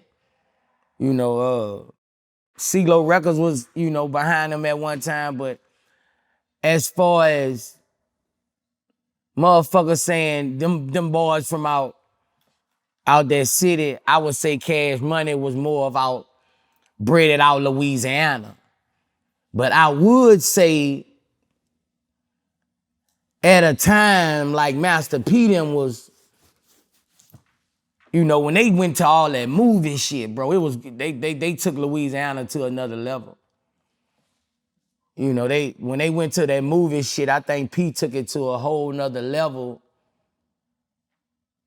that I ain't see, my motherfuckers fuck with her. Like, I felt like that movie shit was a whole nother level. But it's hard to say. It's a hard question. It's hard to say. Because I feel like to this day, Cash Money now is not known for Louisiana. I don't feel like they're known for just Louisiana now because Drake, Nicki, like this shit is serious now. One time it was all Louisiana artists. They whole label was straight from out they, so now it's Cash Money, even No Limit, like Cash Money still on the jet, man. They still flying high, man. The boy Baby feet kicked up, man. He laid back. The boy feet kicked up, man. The boy Huncho, man. He did something right, man. Street nigga. Yeah.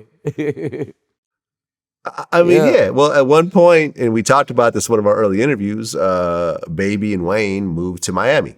They moved out of Louisiana. But in 2022, Baby still got viable artists on his roster.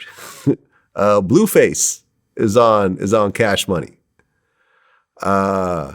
There's some rumors that he signed Young Boy. I don't know if that's true or not, but I know that he went to his trial.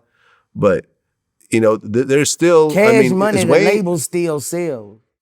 Yeah, Cash Money. Drake, The label. Nicki, yeah, you're right. Like pretty much Money, every. They still doing their motherfucking thing, bro. Last time I hollered at Baby, I was trying to, get him to fuck with this film shit, But Cash Money still up, baby. Yeah, no, he did. He definitely kept. Yeah, Master P eventually moved away from the music, started doing other shit and everything else like that. And Master P is still a legend in this game. This is no shot at Master P. He's still living in mansions and driving Rolls Royces and got millions of dollars. His son did well. The rest of his family did well. Silk the Shocker's still living well. Free C Murder. Unfortunately, that's a bad situation, but you're right. Cash Money is still a label that people want to sign to. No Limit, not so much.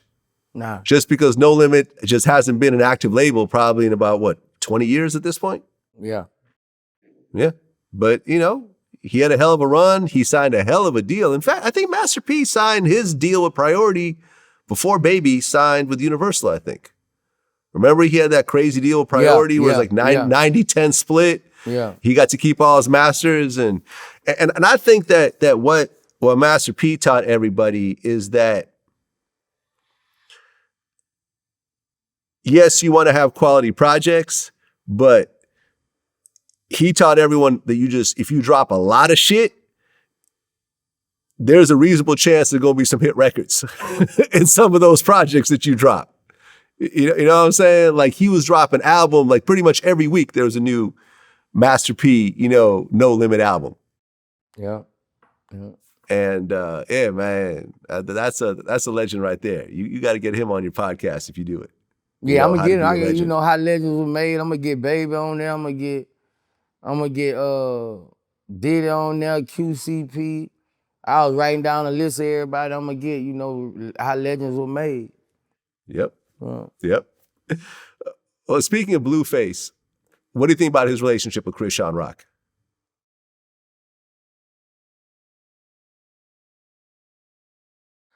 I laugh every time. That shit is funny. Like, that shit is like, bruh, like that shit makes me laugh. I know I don't supposed to probably be laughing at no domestic violence, but that shit is funny to me. Like, when she be fighting that nigga, bruh, like, I know girls like that, bruh. Like, I done seen girls in the hood like that who, they have a lot of women who like for you to beat them like that. I had one girl, and we dated for about 3-4 months. I stopped talking to her. And she told me, I knew you ain't never loved me because you never hit me. You just walk away. So I think women, until this day, she with a nigga who beat her ass. And I think some women, I can't speak for Chrisean Rock, but some women like when you beat their ass, and you gotta understand a man too, if you don't defend yourself, a woman will hurt you. Mm-hmm. That girl there will hurt you. Yeah, no, she's in good will shape. bop you in your shit, man. Yeah, she got muscles. Like, that girl is like that. You gotta put her down, man. Yep. Like, we was having that conversation the other day. My partner talking about, man, he dogged her. I say, man, you gotta put her down. You gonna be looking like Martin Lawrence when Tommy Hearns hit his ass.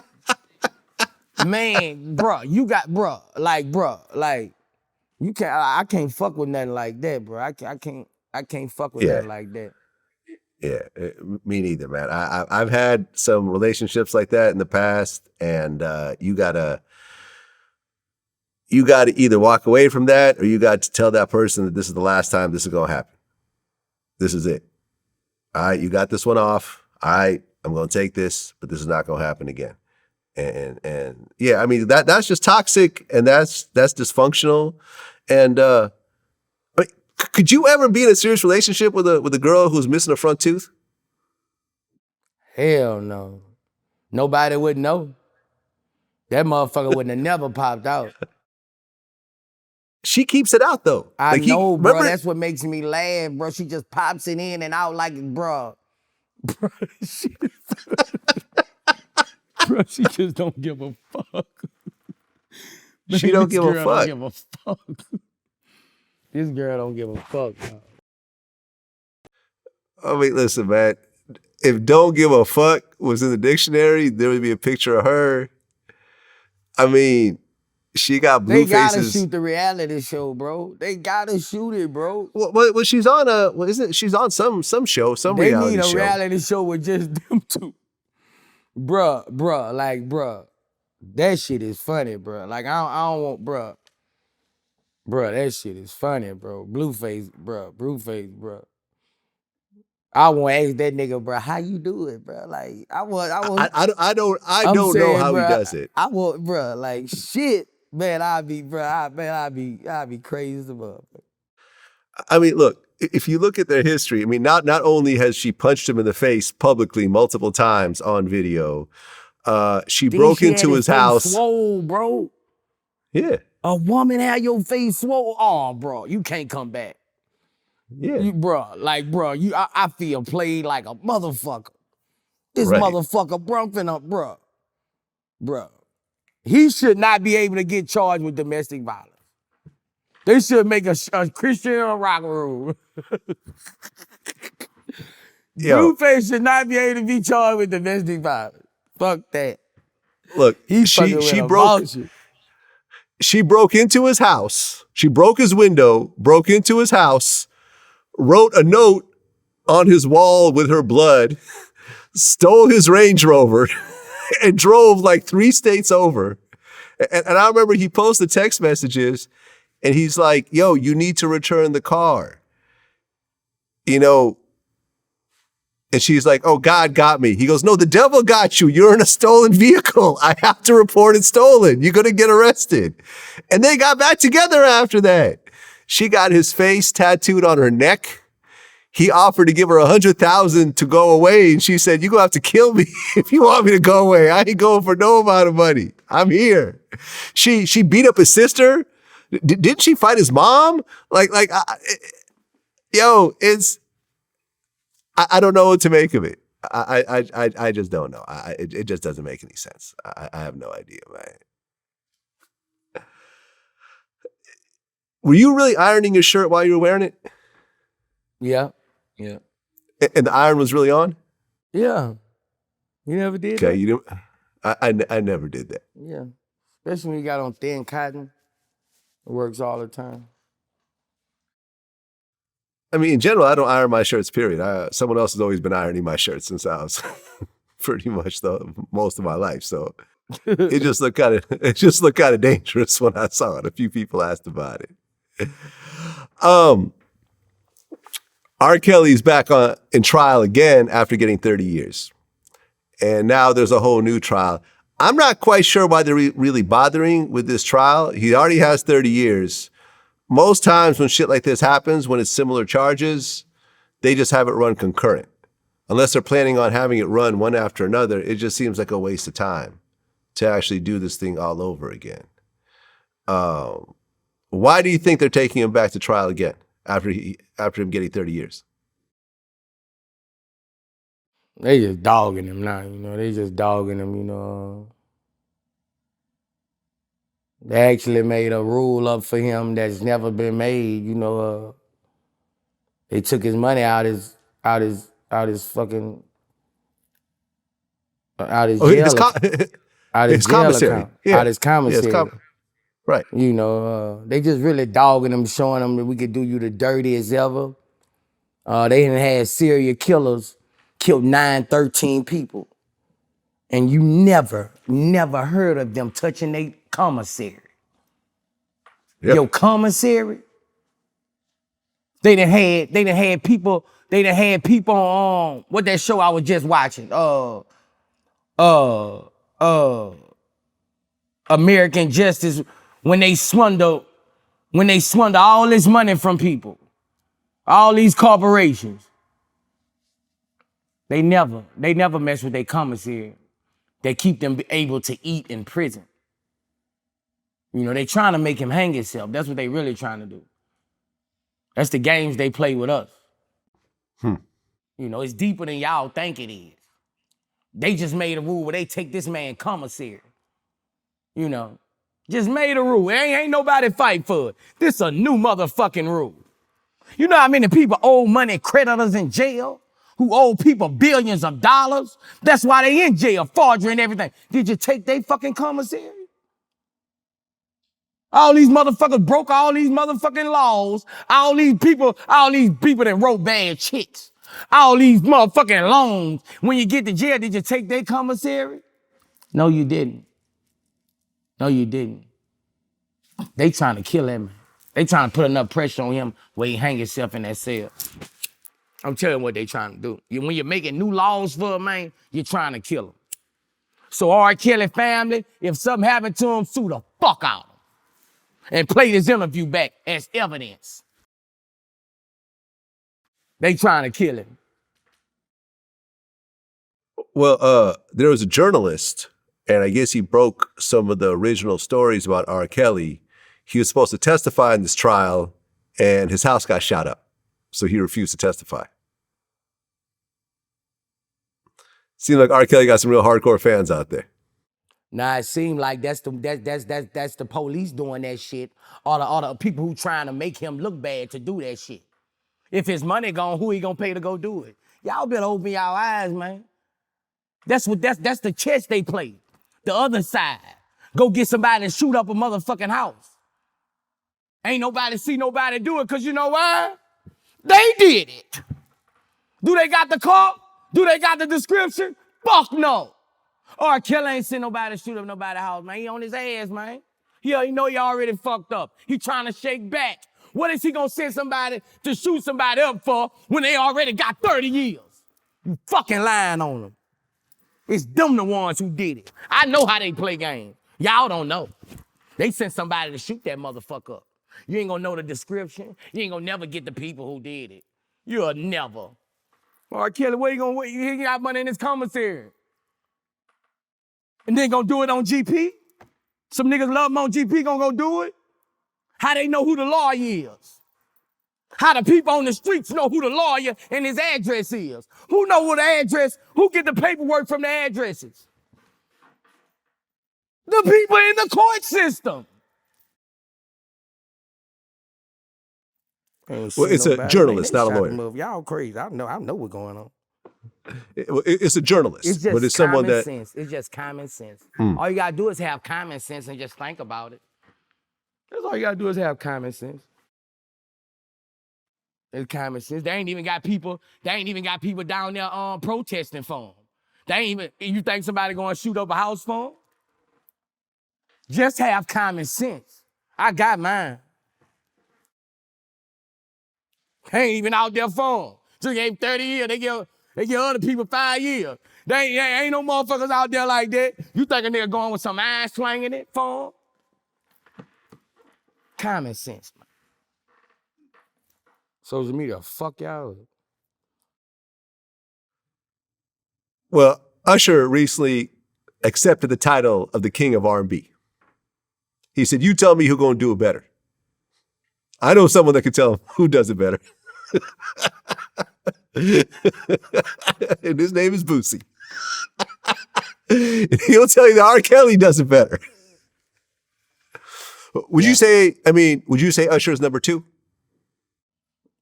I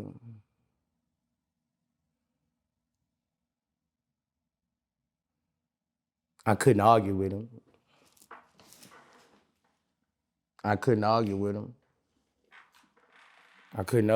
You know, it's Usher, you know, it's Chris Brown. Chris Brown? Usher, okay, that's an interesting one. Now, there is an age difference. Usher is a little bit older. Yeah, and R. Kelly's a little bit older than Usher. Yeah, you're right. So you get that. Usher versus Chris Brown? Because they both dance. I think Chris Brown's a better... They both dance. Chris Brown's probably a better dancer, they both but sing I think... good in person. Yep. I mean...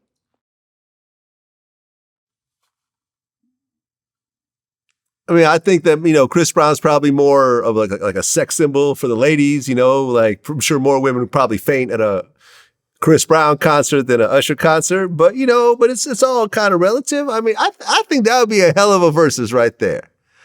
Usher versus Chris Brown. Yeah. Both of them dancing. Yep. That'll be a hell of a versus right there for the king R&B. That will be. For the king R&B to the king R&B free. Yep. That's the name of the concert, King R&B to the King R&B free. Right. And guess who's not showed up to that concert? Usher and Chris Brown. They gotta let R. Kelly watch on virtual TV. They gotta let R. Kelly watch. Ain't nobody fucking with kills. I tell everybody that. My partner said the other day, Usher a fool. I was like, bruh, this R. Kelly gonna trap your ass in the closet. Every time you come out that bitch, he gonna hit you with a left punch. Boom, I believe I can fly. Boom, boom, boom, boom, boom. Boy, your ass ain't gonna be able to handle this shit. This shit is real.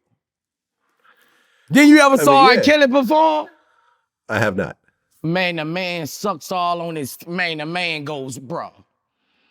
Man, the man put panties in his mouth. Man, the man cuts up bad. You talking about them perform. Man, R. Kelly put the woman on him and get the shaking. Bruh. Man, R. Kelly is a bruh. Y'all, bruh. He the GOAT, bro. I'm telling you, bro. Most of all that shit you heard in the 90s, R. Kelly wrote it. Well, yeah, right. Because the one thing that separates R. Kelly from the other two guys, from Usher and Chris Brown, is that not only does R. Kelly have a massive hit catalog for himself, but he has, I think, probably as big of a hit catalog for other artists as well. You know, Right. the B2Ks, the Sparkles, the Niveas, like he wrote hits and hits and hits. Hits records. And they were, and most of them were what? R&B records. Right. You know. So basically, he could have sung every damn record that he wrote. Easily. So, I mean, bro, R. Kelly is, bro, you know. R. Kelly, you know, a lot of people might have different opinions, but Boosie opinion is what I stick with forever about R. Kelly, you know. If God was to ask me, Boosie, son, who is the best? R. Kelly. Very, very big argument for that. Very, very big argument, and I think anyone would have a hard time trying to argue that. I think anyone trying to argue that would have a hard time trying to argue that. They've been fucking with me. I was going through the airport the other day and somebody yelled. They must have been sitting down. R. Kelly ain't coming home. Oh man, I'm like, bro. And I think it was some little teenagers back there and stuff, because I heard them giggling and shit. I just kept on walking and shit. I'm like, damn, bro. But I done got like 5, 6 people that seen me and really thanked me for speaking up for R. Kelly. You know, 5 older people, they didn't saw me and they didn't really thank me for speaking on R. Kelly. And they feel like, you know, he was kind of, you know, he was done unfairly also. But Well, yeah, all he can do R. is Kelly, pray right now, man. God a mother. All you gotta do is pray, bro. But they telling you what they trying to do to him. They making new rules up for him, bro. Like, it's hate now. Well, yeah, R. Kelly was writing for Michael Jackson. You Are Not Alone is an R. Kelly written song. Not alone. I am here with you. Yes, sir. Bruh, don't make me start now. Y'all gonna say I'm taking up for R. Kelly. New question. I don't want to bring the greatness out that everybody denying. Well, you were just singing a Michael Jackson song written by R. Kelly. I just did an interview with Teddy Riley. Yeah, I gotta look at that interview. I've been seeing the clips. Mm-hmm. I gotta look. I used to like Teddy Riley, boy. That was a fly nigga, boy. One of the greatest musical minds, period. Really. I need a beat, Teddy Riley. You need a what? I need a track. Tell him I need a beat. All right, I got his number. I'll hit him All up. right, you need to plug me in Boosie wants to right now. Boosie wants to work with you right now. Oh yeah, no, listen. Like I literally, when we got that interview locked in, I flew to Las Vegas and went to his house and did the interview there, surrounded by his family. It was real dope. And you know, his catalog goes back to like, you know, Dougie Fresh, the show. He produced that back in the day. Yeah. You know, Rump Shaker. Pharrell came from his camp. Pharrell wrote the lyrics to Rump Shaker. I mean, you know, No Diggity, his biggest record, that shit went diamond. You know, Guy. Yo, man, his catalog is intense. And let's not forget his biggest thing was that he produced Michael Jackson's Dangerous album. Now, what's interesting is this, and this part of the interview is not out yet, but when Michael Jackson died, they came out with an album called Michael after he passed away. It was the first album, the first posthumous album that Michael Jackson released. Teddy Riley was given the vocals, and essentially the story was that when Michael was still alive, he was staying at this dude's house and he recorded a bunch of songs in that guy's studio in his basement. And after he passed away, the guy brought all the vocals to Sony. Sony took the vocals, gave them to Teddy Riley. The family signed off on it. They put the album out. And right after it came out, Quincy Jones said, "Those aren't Michael Jackson's vocals." Teddy Riley was like, "Oh, Quincy's old. He don't know. He can't even hear no more." Jermaine Jackson said, "Those aren't Michael Jackson's vocals." All this shit went on, and I asked him point blank. I asked Teddy, I said, "On that album, is that really Michael Jackson's vocals?" He said, "One song is Michael Jackson's vocals. All the rest of those vocals are fake." You know, August 2022. Do you think that those were actually Michael's vocals or not? If I tell you today, Right now. I can tell you right now that no. No. This came out on Sony, Epic Records, Michael Jackson's label. L.A. Reid was the president at the time. L.A. Reid So got I a took fake album? With fake vocals. With fake. So who with vocals the it mic. was? Okay, so listen, you know me, I'm an investigative journalist. I'm gonna keep going, right? I know a lot of people. So who do I call next? I called up Dark Child, Rodney Jerkins, who was Michael Jackson's producer when he died.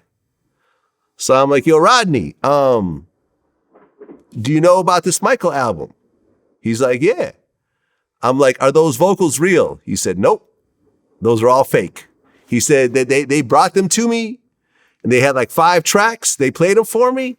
And he goes, "This is all fake." He's like, "In fact, I didn't even know whose vocals those are." It was like some intern who kind of sounded like Michael, kind of became cool with the family, who sort of sings whatever. But he's like, "It's all fake." And I'm like, God damn. They put out a whole fake Michael Jackson album. They got like Akon to do a feature. They got like Lenny Kravitz to do a feature. Like it's just a whole multi-platinum fake album.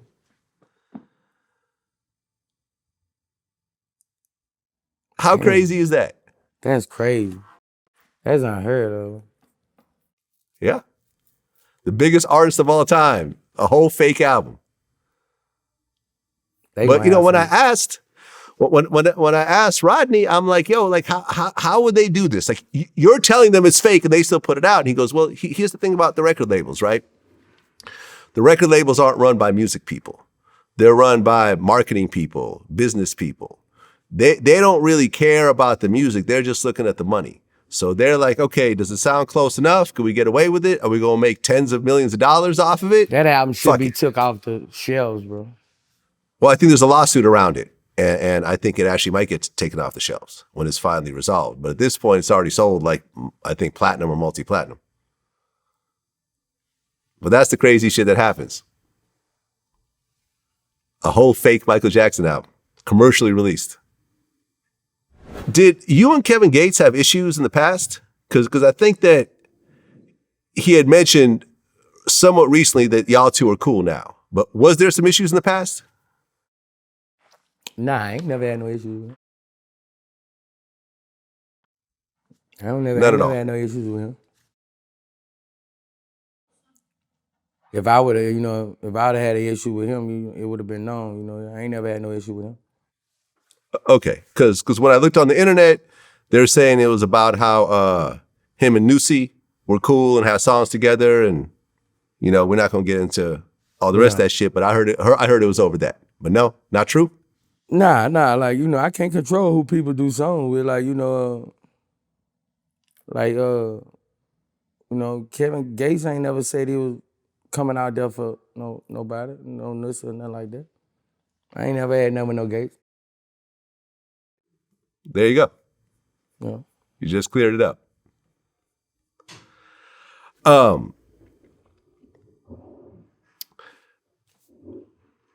JayDaYoungan passed away since our last interview.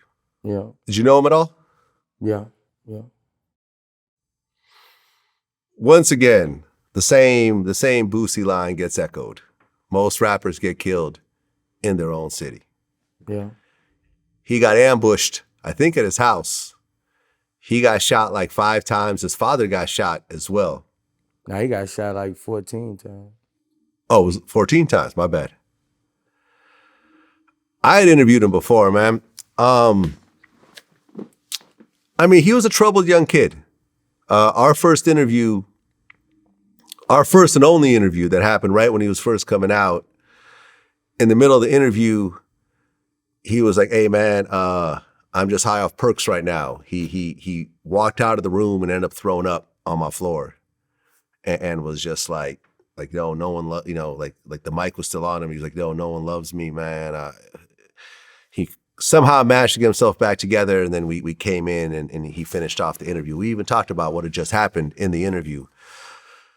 Had a lot of problems throughout, in and out of prison. I don't, not to say that any of that shit, should lead to someone losing their life, but, getting all that fame and all that money early on, man, some people just can't take it.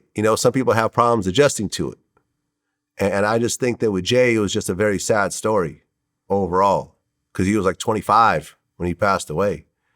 How well did you know him? I knew him, I ain't talked to him every day or nothing like that, but, I holler at him every once in a while. He'll hit me up, check on me, We did a record together. He came by my house, did a record. He had just called me and said he was finna do something. About a couple months ago, he had called and say he was finna throw something in his city, like a Day or something he was finna do. And he was gonna book me to come out there. Like, nigga, I'm gonna pay you what you want, nigga. I'm gonna pay you, nigga. He wanted to pay me to come out there. But it's just another youngster, gone too soon, bro, I'm tired of losing them little niggas, bro. I feel sorry for his family, bro. 'Cause when people like that die, break up, it fuck up. It either gonna pull you together or separate you. Then they say they took like $90,000 out the house. Man, that shit be crazy in Louisiana, bro. I used to tell JayDaY the same thing, Keep stay dangerous, man. Keep your shit on you, I used to always tell him, but we just glad he was able to make a name for himself, and be a Louisiana legend before he passed away. Yeah. I mean, it's fucked up. Rap is the most dangerous job in the world, like we've talked about before. It does not happen in any other genre. Yeah. Okay, so I just looked it up. So Gucci had a song that dropped in the end of July called "Dissing the Dead," and in the song he raps, "I know my tongue is a sword. I know I should be careful with the shit I said. I feel like I started a trend that's never gonna stop. They're gonna keep dissing the dead. None of this shit no pretend. This shit is so for real. N-word gets shot in the head. Young N-word's wicked on pills and going on drills. We need to stop dissing the dead."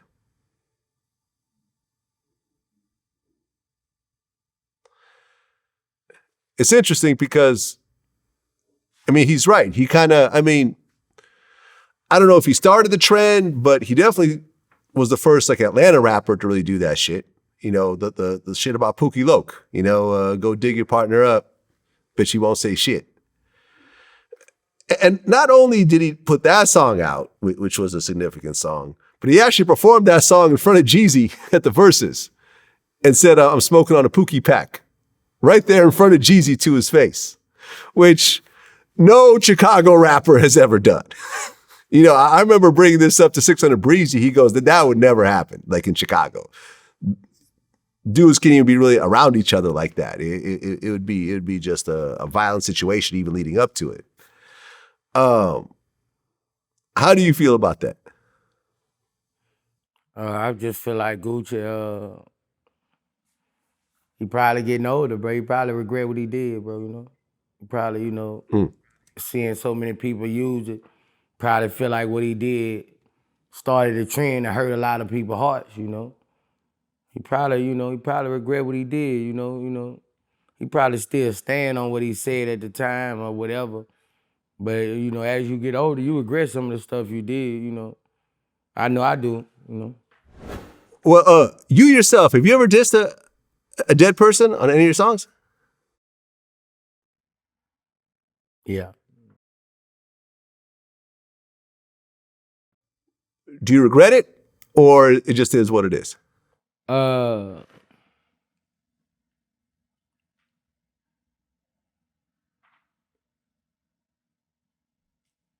mean, I thought about it. I thought about, like, you know, it was kind of fucked up, but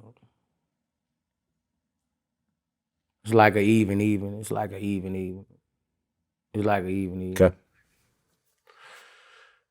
At this point in your life, do you feel like you're ever going to do that again?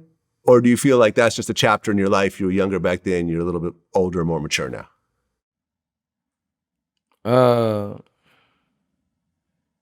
I ain't got time to diss no dead, you know, because you know, like, people got, you know, like, people, I ain't got time to diss no dead, bro, you know, because I don't want no ops, you know. I like living with no ops. That's how you live longer. You know, I like to live, I don't want no ops. You know, I ain't ducking no smoke, but I don't want no ops. You know, I don't want no ops. I'm gonna live long as fuck if I ain't got ops.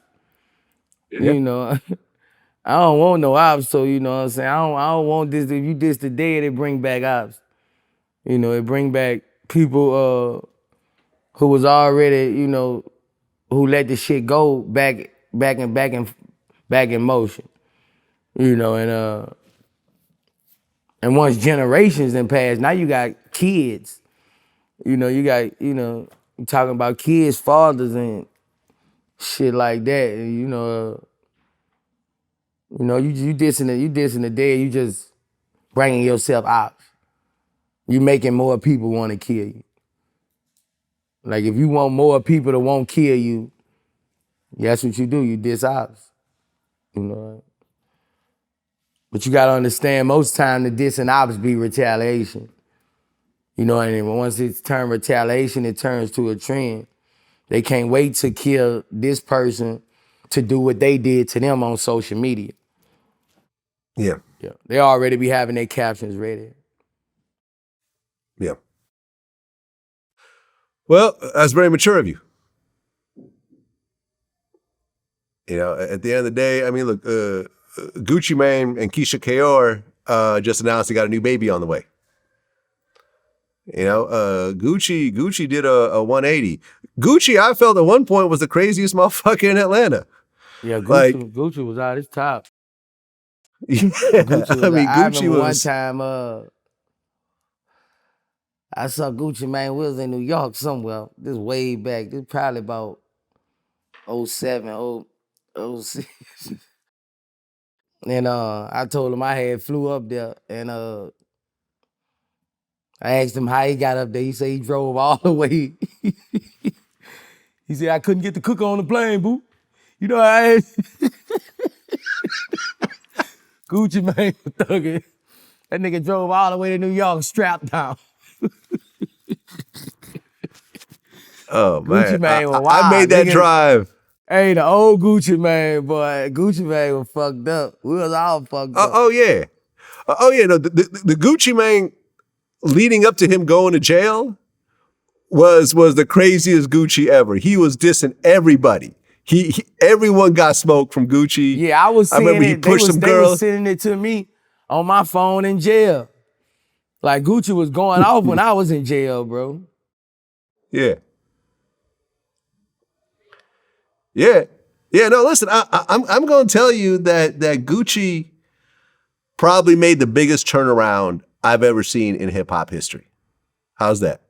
How's that? Name me one dude who really managed to completely turn his life around from being just the most crazy, unpredictable, you know what I mean? Because it ain't like I'm saying Gucci's the toughest dude around, but I just felt he was unpredictable and crazy. Like, you know what I'm saying? Like, people were literally scared to be around Gucci. He was called the boogeyman of hip hop at one point. You know, I think I remember I interviewed Charlemagne. I think we made a cartoon out of this where he said that Gucci showed up for the Breakfast Club, and Charlemagne's like, yeah, Gucci, I heard you kill people. He goes, yeah, I'd do it again too. Like, Gucci gave no fucks. And now look at him. He a family man. He married. You don't see him. Gucci. Much love for Gucci, man. He lives in a big ass mansion.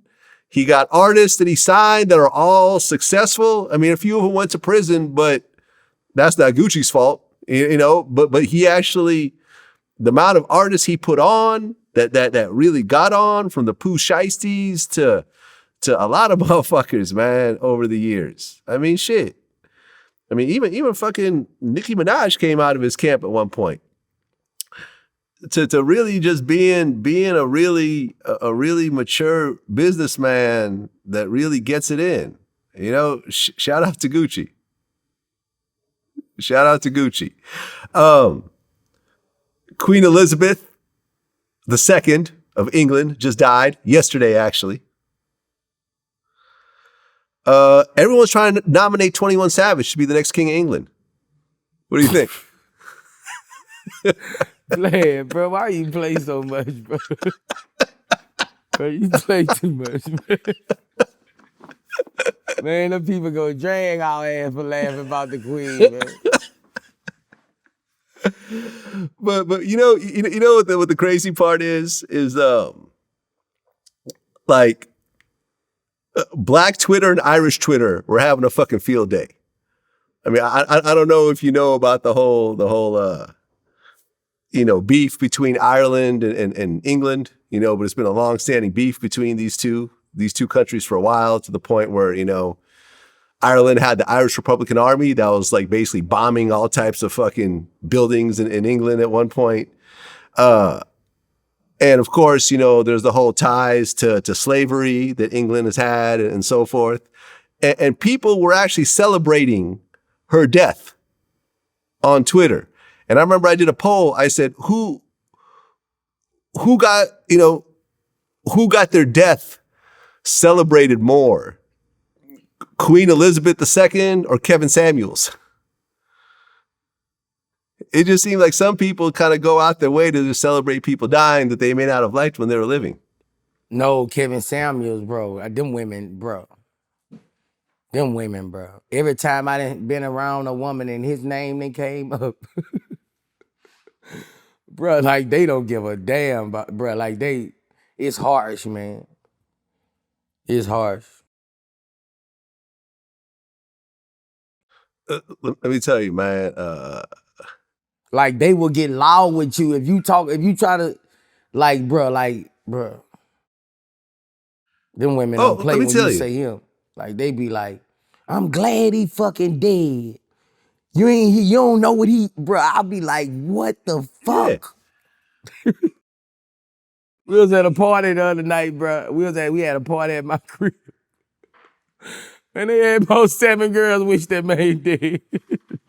That's what I'm saying. I'm like, damn, they just went. I'm like, bro, I'm finna get out this conversation. Like, bro, yeah. you can't win when you talk his name around no women, boy. Yo, listen, after I interviewed him the first time, my lady told me that she gonna leave me if I do another interview with him. And she was dead ass serious. She said, do another interview with him, see what happens. Go ahead. I'm fucking leaving. I'm done with this shit. So there's no other interviews. If you notice, there's one interview with me, Kevin Samuels. That's it. One and done. Anyways, Kevin Samuels had his, you know, his pluses and his minuses, just like the rest of us, man. There's some things he said that I thought were really dope. Some things he said, I disagree with. but it is what it is. Rest in peace, Kevin Samuels. Rest in peace, Queen Elizabeth II. Now you got King Charles for the first time. Right? He is king at age 73. It took him 73 years old to be king. You know who got to be king, man. William, man. Who's that? William. King William. Well, yeah, he's the next in line. Yeah. He's the next in line. Last couple of questions. How did you spend your first $1 million?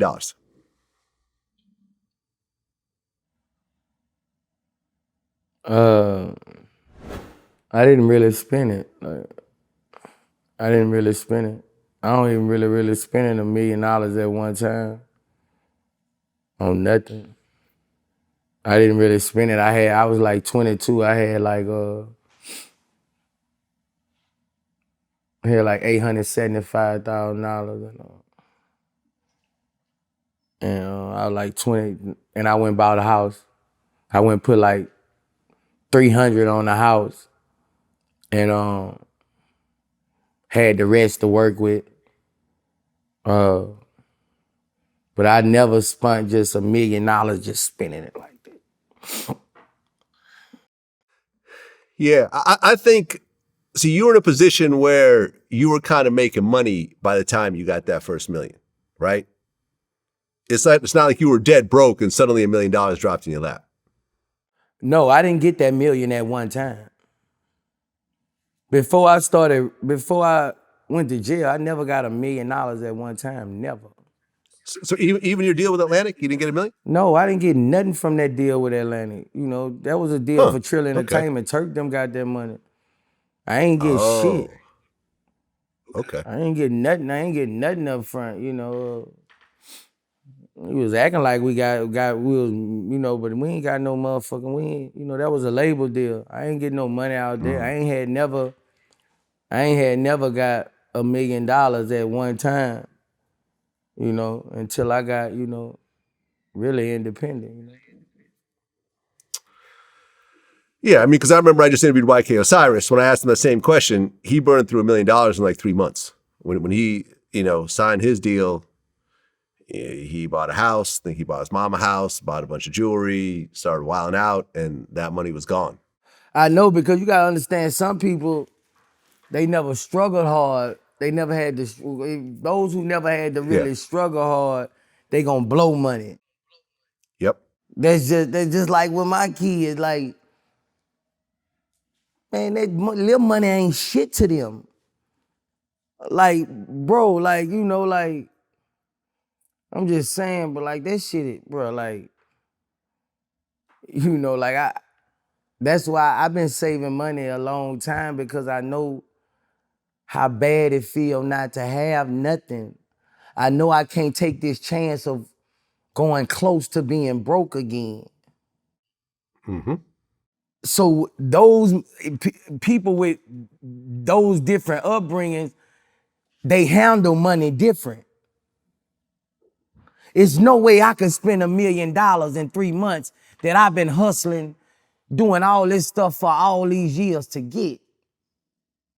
Mm-hmm. Somebody who this popped to, they can do that. Yep. But I can't do that. I can't do that. I still got certain stuff that I don't get because I can't afford it. Mm-hmm. It's not that I don't want it. It's not that I'm not in that league yet. You know what I'm saying? Yes, I can get it, but I can't afford it.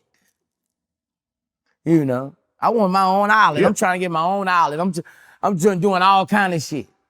You know what I'm saying? Yes, I can get things, but can you afford it? If 2-3 things happen bad after this, what's gonna happen? So No, I feel you. Like for example, I never fly private.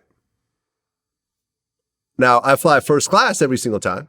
I haven't flown coach in probably like 10 years, but every time, even if I'm traveling with like 4 people, I go and look up, okay, how much is a private flight this time? I look up the money and I'm like, I'm not going to do this. Right. I just don't feel I'm not there financially where I could spend 10 times as much as these first class tickets to do the same flight. Right.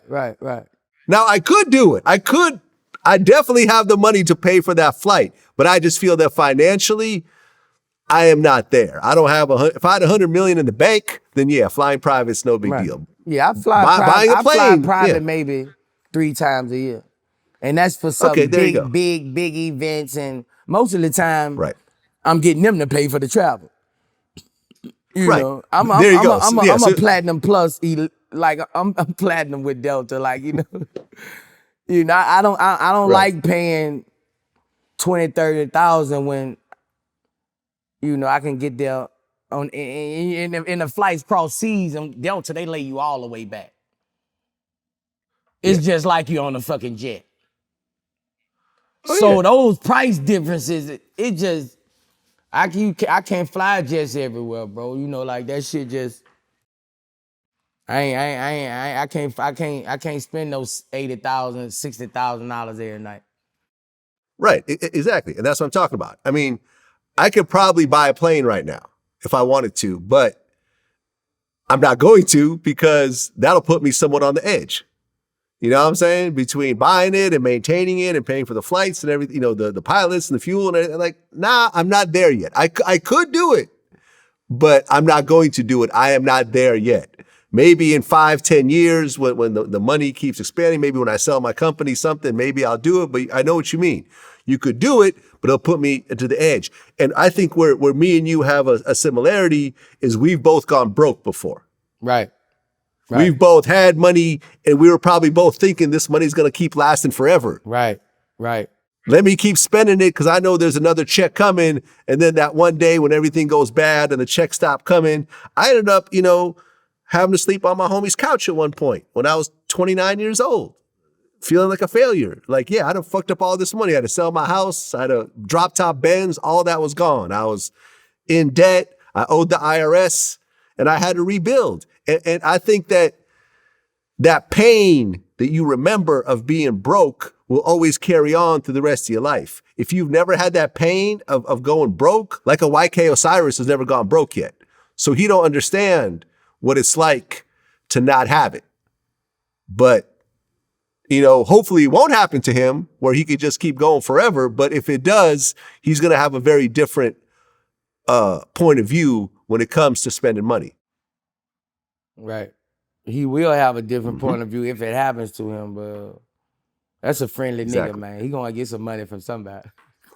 At least he gonna gamble it, you know what I mean? He make, bro, he a vibe, bro. He make you happy, bro. He make you laugh. Somebody might say, how motherfucker, he go 3 million. How? Just go, hey. You know, because you cannot not like him, bro. You cannot not like him. Yeah, no, I fuck with him. I've interviewed him twice now. He supposed to be come down. Oh, your size, I need that 1,600, man. Oh, he still owes you money? Yeah, I need that 1,600, man. Shit. Well, get in line. I heard he owes a lot of people money. Wait get in line. Wait till you see this.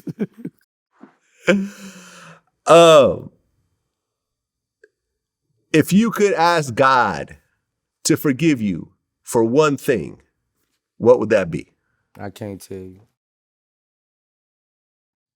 Okay. I see where you're going with this. We're going to leave it alone. Final question. Waterboys movie. Waterboys movie, September 28th. BoosieMovie.com.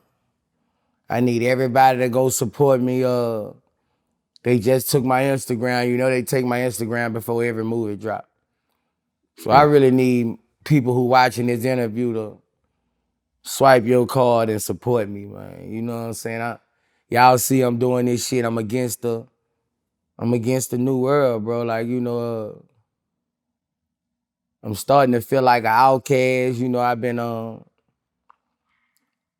a lot of features for a lot of artists. You know, that ain't been making their albums. And starting to feel like they trying to blackball me, you know, the labels and shit like that. So I'm still killing them with this music. I'm finna drop an album next month, dedicated to trouble. I'm finna drop an album next month, but my movie, Water Boys, that's the next big one. September 28th on boostedmovie.com. And I need y'all motherfuckers to support me. Last time my biggest cities was like Dallas, Birmingham, Detroit, Oakland. So I need everybody to tune in, bro, because I'm doing this shit by myself. Like, you know, like I got boostedmovie.com. You know, if you listen to this right now, you can go on boostedmovie.com right now and see I done dropped 3 live albums on boostedmovie.com that you probably ain't checked out yet. I'm on my Marvin Gaye shit. I done dropped 3 live albums, live with the mic in front of me, live voice. And everything from now on gonna be on boostedmovie.com because that's what I got right now, Boost. So I want them to tune in and go get the Water Boys moving. Just anything when you think about Boosted from now on, think boostedmovie.com, because that's where all my content gonna be at. So do they actually shut down your Instagram again, or do they give it back? Nah, they shut it down again. I just got to a You're gonna start a million, whole new too. one. But I just started another one. Man. It's called Mama He Live Again 2.0. There you go. I got 200-something thousand followers already. Already. Right, because I actually saw there's a video we posted of Mark Zuckerberg doing MMA. Did you see that video? Everybody's sending it to me. Right. And my caption was Mark Zuckerberg training for the day he runs into Boosie.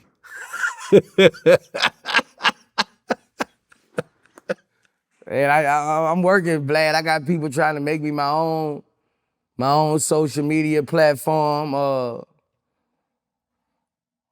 I'm just but like I say, I'm finna transfer everything to boostedmovie.com. I'm finna just be going off, turn on the camera, going off about all kind of shit and put it on boostedmovie.com and bring everybody over there.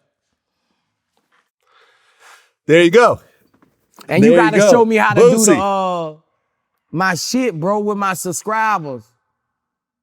With the I got you, man. how legends. What do you mean? How to do this shit, man, how to make people log on to it and shit. I got you. Cause you know how you cut that shit? Right. You gotta show me the game. Of course. Of course. I've been trying to put you on the game. Remember I told you, I'm like, yo, let me show you. You my second how to guest, make sure. bro. Okay. You my second guest. I'm you. finna get your questions together now. You my second guest. I got you. I've been telling you, I'm like, yo, man, remember I reached out, I'm like, hey, let me show you how to make sure your shit doesn't get re-uploaded to YouTube and stuff like that. But you just never got back to me. So I'm like, I got it now. I got it ready, with my movies. I got it, I got it. Yeah. Yeah, exactly, man. Exactly. Yo, man, listen, whatever you need from me, you know what it is already. I gotta tell you about Boosie. my artist I got dropping. Hold on. Let's go. Go ahead. Finna drop his album. I got Chain and B finna drop October 31st on October 31st, hosted by Bigger Rankin. I got Spiffy Luciano. He just dropped a record last night called Shoot It Out With Me. My LA artist, he finna drop.